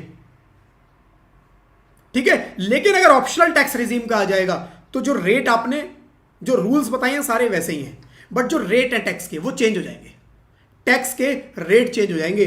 क्या चेंज आएगा टैक्स के रेट में? जैसे इंडिविजुअल के केस में जो टैक्स के रेट में चेंज आएगा वो आएगा जी, नॉर्मल डिफॉल्ट के केस में 4 लाख तक एग्जेम्प्ट था, यहां पर 2.5 लाख तक एग्जेम्प्ट, 2.5 लाख तक कोई टैक्स नहीं, 2.5 लाख के ऊपर 5 लाख तक, मतलब अगले 2.5 लाख पे केवल 5% टैक्स, और उसके बाद 5 लाख के ऊपर जो इनकम होगी अगले 5 लाख तक, उस पर सीधा 20%। यानी 10 लाख तक की इनकम पे पहले 2.5 लाख पे कोई टैक्स नहीं, अगले 2.5 लाख पे 5%, और उससे अगले 5 लाख पे 20%, और 10 लाख के ऊपर जितनी भी इनकम है सारा फ्लैट 30%। 10 लाख के ऊपर जितनी भी इनकम फ्लैट 30% टैक्स। तो आप बोलोगे जी सभी ऑप्शनल टैक्स, कोई ऑप्शनल टैक्स रिजीम लेगा ही क्यों? ऑप्शनल टैक्स रिजीम तो बड़ी बेकार है। वहां पे 4 लाख तक कोई टैक्स नहीं, अगले 4 लाख पे 5, उसके अलग 4 लाख पे 10, फिर 15, फिर 20, 24 लाख के ऊपर की इनकम पे 30 जाता है, यहां 10 लाख के ऊपर की इनकम पे 30 चला गया। फ्रेंड्स यहां पर आप आगे जाके देखोगे कुछ गवर्नमेंट ने अभी भी बेनिफिट दे रखे हैं, जैसे चैप्टर 6 से 80C से 80U सारी डिडक्शन नई tax regime default tax regime में खत्म कर दी है ही नहीं मिलती। 3 डिडक्शन है केवल, वो आके पढ़ेंगे वहां पर। 3 डिडक्शन डिफॉल्ट में मिलती हैं, बट ऑप्शनल में सारी मिलती हैं। आप LIC में पैसा लगाओ, मेडिक्लेम में पैसा लगाओ, डिफॉल्ट में नहीं मिलेगी, बट यहां मिल जाएगी। अगर ऑप्शनल में हो तो रेट ये लगेगा, रेट महंगा वाला है, घटिया वाला है, जिससे मेरा ज्यादा टैक्स कैलकुलेट होगा, लेकिन मेरे को छूट भी ज्यादा मिल जाएंगी। तो मेरे को देखना पड़ेगा कि मेरे को डिफॉल्ट में ज्यादा फायदा हो रहा है या ऑप्शनल में। कई बार क्वेश्चन ये भी आ सकता है कि आप ये बताओ कि इस SSC को डिफॉल्ट में जाना चाहिए या ऑप्शनल, तो आपको दोनों कैलकुलेशन दिखानी पड़ेगी कि देखो डिफॉल्ट के हिसाब से ये बनता, ऑप्शनल के हिसाब से ये बनता, दोनों में टैक्स इसमें कम आ रहा है, तो SSC को ये वाला चूज करना चाहिए। वो सिचुएशन टू सिचुएशन डिपेंड करेगा। ठीक है, senior citizen, default tax regime में सीनियर सिटीजन का कोई कॉन्सेप्ट नहीं है, सबके ऊपर एक रेट। लेकिन यहां पर सीनियर सिटीजन जिसने भी जिस साल में अर्निंग है उस साल में 60 साल पूरे कर लिए या 60 साल से ज्यादा का है सीनियर सिटीजन, उसको पहले 2.5 लाख की जगह 3 लाख तक कोई टैक्स नहीं देना। कितनी बड़ी छूट दी है देखो जी सीनियर सिटीजन को, 50,000 रुपए एक्स्ट्रा इनकम जिस पे कोई टैक्स नहीं। हंसेगा कोई नहीं, देखो ठीक है। प्रोविजन पढ़ते तक कुछ प्रोविजन ऐसे आएंगे जिस पे आपको हंसी आ सकती है, लेकिन कोई हंसेगा नहीं, कोई टैक्स नहीं। फिर उसके अगले 2 लाख पे, 3 लाख तक कोई टैक्स नहीं, 2 लाख पे फिर 5%, और उसके ऊपर सेम जो नॉर्मल अगले 5 लाख पे 20, और 10 लाख के ऊपर जितनी इनकम निकली 30। वेरी सीनियर सिटीजन, बहुत ही सीनियर सिटीजन है, कितना 80 एंड अबव, जिसने भी अपने इस साल 80 साल पूरे किए या उससे ज्यादा का है वो, उसको वेरी सीनियर सिटीजन। पहले 5 लाख तक कोई टैक्स नहीं, 5 लाख के ऊपर 5 लाख पे 20% और बैलेंस पे 30%। ये ऑप्शनल टैक्स रिजीम के रेट हैं, याद कर लेना, याद कर लेना, रट्टा मार लेना। ऑप्शनल टैक्स रिजीम पे भी क्वेश्चन आ सकता है, और आ गया तो फंस जाओगे। तो ये रेट याद कर लेना। वैसे सारे प्रोविजन सेम लगाने हैं, बट जहां जहां चेंजेस आएंगे मैं बताता रहूंगा। रिबेट 87 है, 87 की रिबेट डिफॉल्ट में कितनी, 12 लाख तक, कितने की, 60,000, 60,000 की टैक्स पे छूट। लेकिन यहां पर ये नहीं है, यहां पर कौन सी, यहां पर 5 लाख तक, राइट। यहां पर इनकम अप टू, यहां पर 5, अच्छा 7 को ना 12 कर लो, यहां पर ये 7 की जगह 12 कर लो। डिफॉल्ट टैक्स रिजीम में 12, ये टाइपो एरर है, पिछले साल का रह गया, ठीक कर लेना। तो यहां पर रिबेट 5 लाख तक मिलेगी। अगर आपकी इनकम 5 लाख तक है तो आपको 12,500 रुपए की छूट मिलेगी, और इसको 25 की जगह 60 कर लेना। ये 25,000 पिछले साल तक था डिफॉल्ट में, ये चेंज होने से यहां रह गया है, ठीक है। इसको 12 कर लो, इसको 60 कर लो अपने नोट्स के अंदर, हाथ से काट के चेंज कर लेना। Rebate shall be allowed if total income is up to 5 lakh. कितनी मिलेगी, 12,500, क्योंकि 5 लाख तक 12,500 का ही टैक्स बनता है। निकाल लो, देखो पहले 2.5 लाख पे कुछ नहीं, उससे अगले 2.5 लाख पे 5%, 2.5 लाख पे 5%, 12,500 बनता है। तो पहले 5 लाख पे जो टैक्स आएगा वो 12,500 ही आएगा, ठीक है। तो वो कह रहे हैं जी 5 लाख तक की इनकम पे 12,500 रुपए तक आपको टैक्स में छूट मिल जाएगी, लेकिन डिफॉल्ट के अंदर 12 लाख तक की इनकम पे 60,000 की छूट। सबसे ज्यादा बेनिफिट डिफॉल्ट में ही डाले इन्होंने, क्योंकि गवर्नमेंट का प्लान यही है अल्टीमेटली ऑप्शनल टैक्स रिजीम को खत्म करना। अभी तक किया नहीं है, ऑफिशियली किया नहीं है, बट इंटेंशन दिख रही है। जब भी कोई चेंज आते हैं, जब भी कोई बेनिफिट आते हैं, डिफॉल्ट में आते हैं, ऑप्शनल को छू ही नहीं रहे, ऑप्शनल के बारे में बात ही नहीं करते। कहते हैं जिसको लेनी है ले लो, वैसी पढ़िए साइड में, जो रूल थे पुराने वही पड़े हैं, उसको टच ही नहीं कर रहे, कोई बेनिफिट नहीं, ठीक है। सरचार्ज का रेट भी डिफरेंट है, बस ये लास्ट का रेट डिफरेंट है। एक क्या है, 50 लाख तक 1 करोड़ तक सेम वही, डिफॉल्ट और ऑप्शनल दोनों में सेम। 1 करोड़ के ऊपर 2 करोड़ तक सेम 15%, डिफॉल्ट में 2 करोड़ के ऊपर 25% था, लेकिन ये कहते हैं जी ऑप्शनल में अगर आप हो तो 2 करोड़ के ऊपर 5 करोड़ तक 25 लगेगा, 2 करोड़ से 5 करोड़ तक 25 लगेगा। लेकिन इनकम अगर 5 करोड़ क्रॉस कर गई तो 37% सरचार्ज। तो ऑप्शनल टैक्स रिजीम के अंदर सरचार्ज की जो मैक्सिमम रेट है वो 37% है, जबकि डिफॉल्ट के अंदर ये 25% पे खत्म हो जाता है, ठीक है। तो ये हमें ध्यान रखना है। तो कुछ फ्रेंड्स ये रेट के फर्क हैं। बाकी एजुकेशन सेस मैंने यहां पर लिखा नहीं, क्योंकि दोनों जगह सेम है, दोनों जगह सेम है, सेम लगेगा, यहां कोई फर्क नहीं है एजुकेशन सेस में। केवल जो फर्क था वो टैक्स के रेट में फर्क है, वो रेट आप याद कर लेना, राइट। यहां पर 3 कैटेगरी है, वहां पर एक ही कैटेगरी थी इंडिविजुअल के केस में, यहां पर 3 कैटेगरी है, इंडिविजुअल और एचयूएफ। ये कहां पर लगेगा, इंडिविजुअल और एचयूएफ, जहां पर भी स्लैब लगता है, जहां पर भी स्लैब है। पार्टनरशिप फर्म पे फ्लैट रेट है, तो क्या कोई चेंज है, नहीं, कोई चेंज नहीं है। जहां पर स्लैब है, जो स्लैब है वो चेंज हो रहा है केवल। तो स्लैब किस पे लगता है, इंडिविजुअल एचयूएफ। तो यहां पर भी इंडिविजुअल एचयूएफ पर ये रेट चेंज हो जाएंगे अगर वो ऑप्शनल में जाते हैं, राइट। ये रेट का फर्क है, प्लस उनके ऊपर रिबेट का फर्क है। रिबेट का फर्क है, रिबेट किसको मिल रहा है, रेजिडेंट इंडिविजुअल, तो ये भी इंडिविजुअल को मिलेगा, इंडिविजुअल पे फर्क है। और सरचार्ज भी किसका रेट है, एचयूएफ और इंडिविजुअल का। तो यहां पर इंडिविजुअल एचयूएफ, क्योंकि बाकी ऊपर सरचार्ज के डिफरेंट रेट है, बिल्कुल, ठीक है जी। यहां तक फ्रेंड्स कोई डाउट हो तो पूछ लो। यहां पे फ्रेंड्स अपना चैप्टर 1 खत्म हो जाता है, आगे कुछ बचा नहीं है, चैप्टर 1 अपना खत्म हो जाता है। अगर कुछ डाउट है तो पूछ लो। अगली क्लास अपनी शुरू होगी रेजिडेंशियल स्टेटस, इंपॉर्टेंट चैप्टर है, बहुत ज्यादा इंपॉर्टेंट चैप्टर है। उस चैप्टर के बिना आप क्वेश्चन सॉल्व नहीं कर सकते। चैप्टर को सॉल्व करने की जो शुरुआत होती है वो रेजिडेंशियल स्टेटस से होती है। जब तक रेजिडेंशियल स्टेटस नहीं निकालूंगा मैं आगे के किसी भी क्वेश्चन में कोई भी कैलकुलेशन डिसाइड ही नहीं कर सकता। मेरी सारी कैलकुलेशन रेजिडेंशियल स्टेटस पर रुकी होती है, तो पहले स्टेटस निकालना होता है। तो जो हमारा बहुत इंपॉर्टेंट चैप्टर है, मोस्ट इंपॉर्टेंट चैप्टर है, जिसके ऊपर ज्यादातर क्वेश्चन पूछा जाता है, हर एग्जाम में ज्यादातर क्वेश्चन इस चैप्टर से जरूर आता है। ठीक है जी, घोटा लगा लेना इस चैप्टर का बिल्कुल। 3 क्लासेस करीब करीब लगने वाली है रेजिडेंशियल, 3 लगेंगी, हो सकता है 4 लग जाए, देखते हैं कितनी लगेगी, 3 तो लगेगी। ठीक है जी, तो अगली क्लास में मिलेंगे फ्रेंड्स। तब तक कोई भी डाउट है तो फिर प्लीज पूछ लेना। क्लासेस पसंद आ रही है तो वीडियो को लाइक कर देना, चैनल पे अगर नए है तो चैनल को सब्सक्राइब कर देना, नोटिफिकेशन बेल पे क्लिक कर देना। आपके भी अगर कोई फ्रेंड्स हैं जो फ्री यूट्यूब पर क्लासेस लेना चाहते हैं, टोटली लाइव वो भी, तो आप लोग प्लीज अपने फ्रेंड्स को रेफर कर सकते हो ये क्लासेस। ठीक है, चलो friends, thank you, bye bye.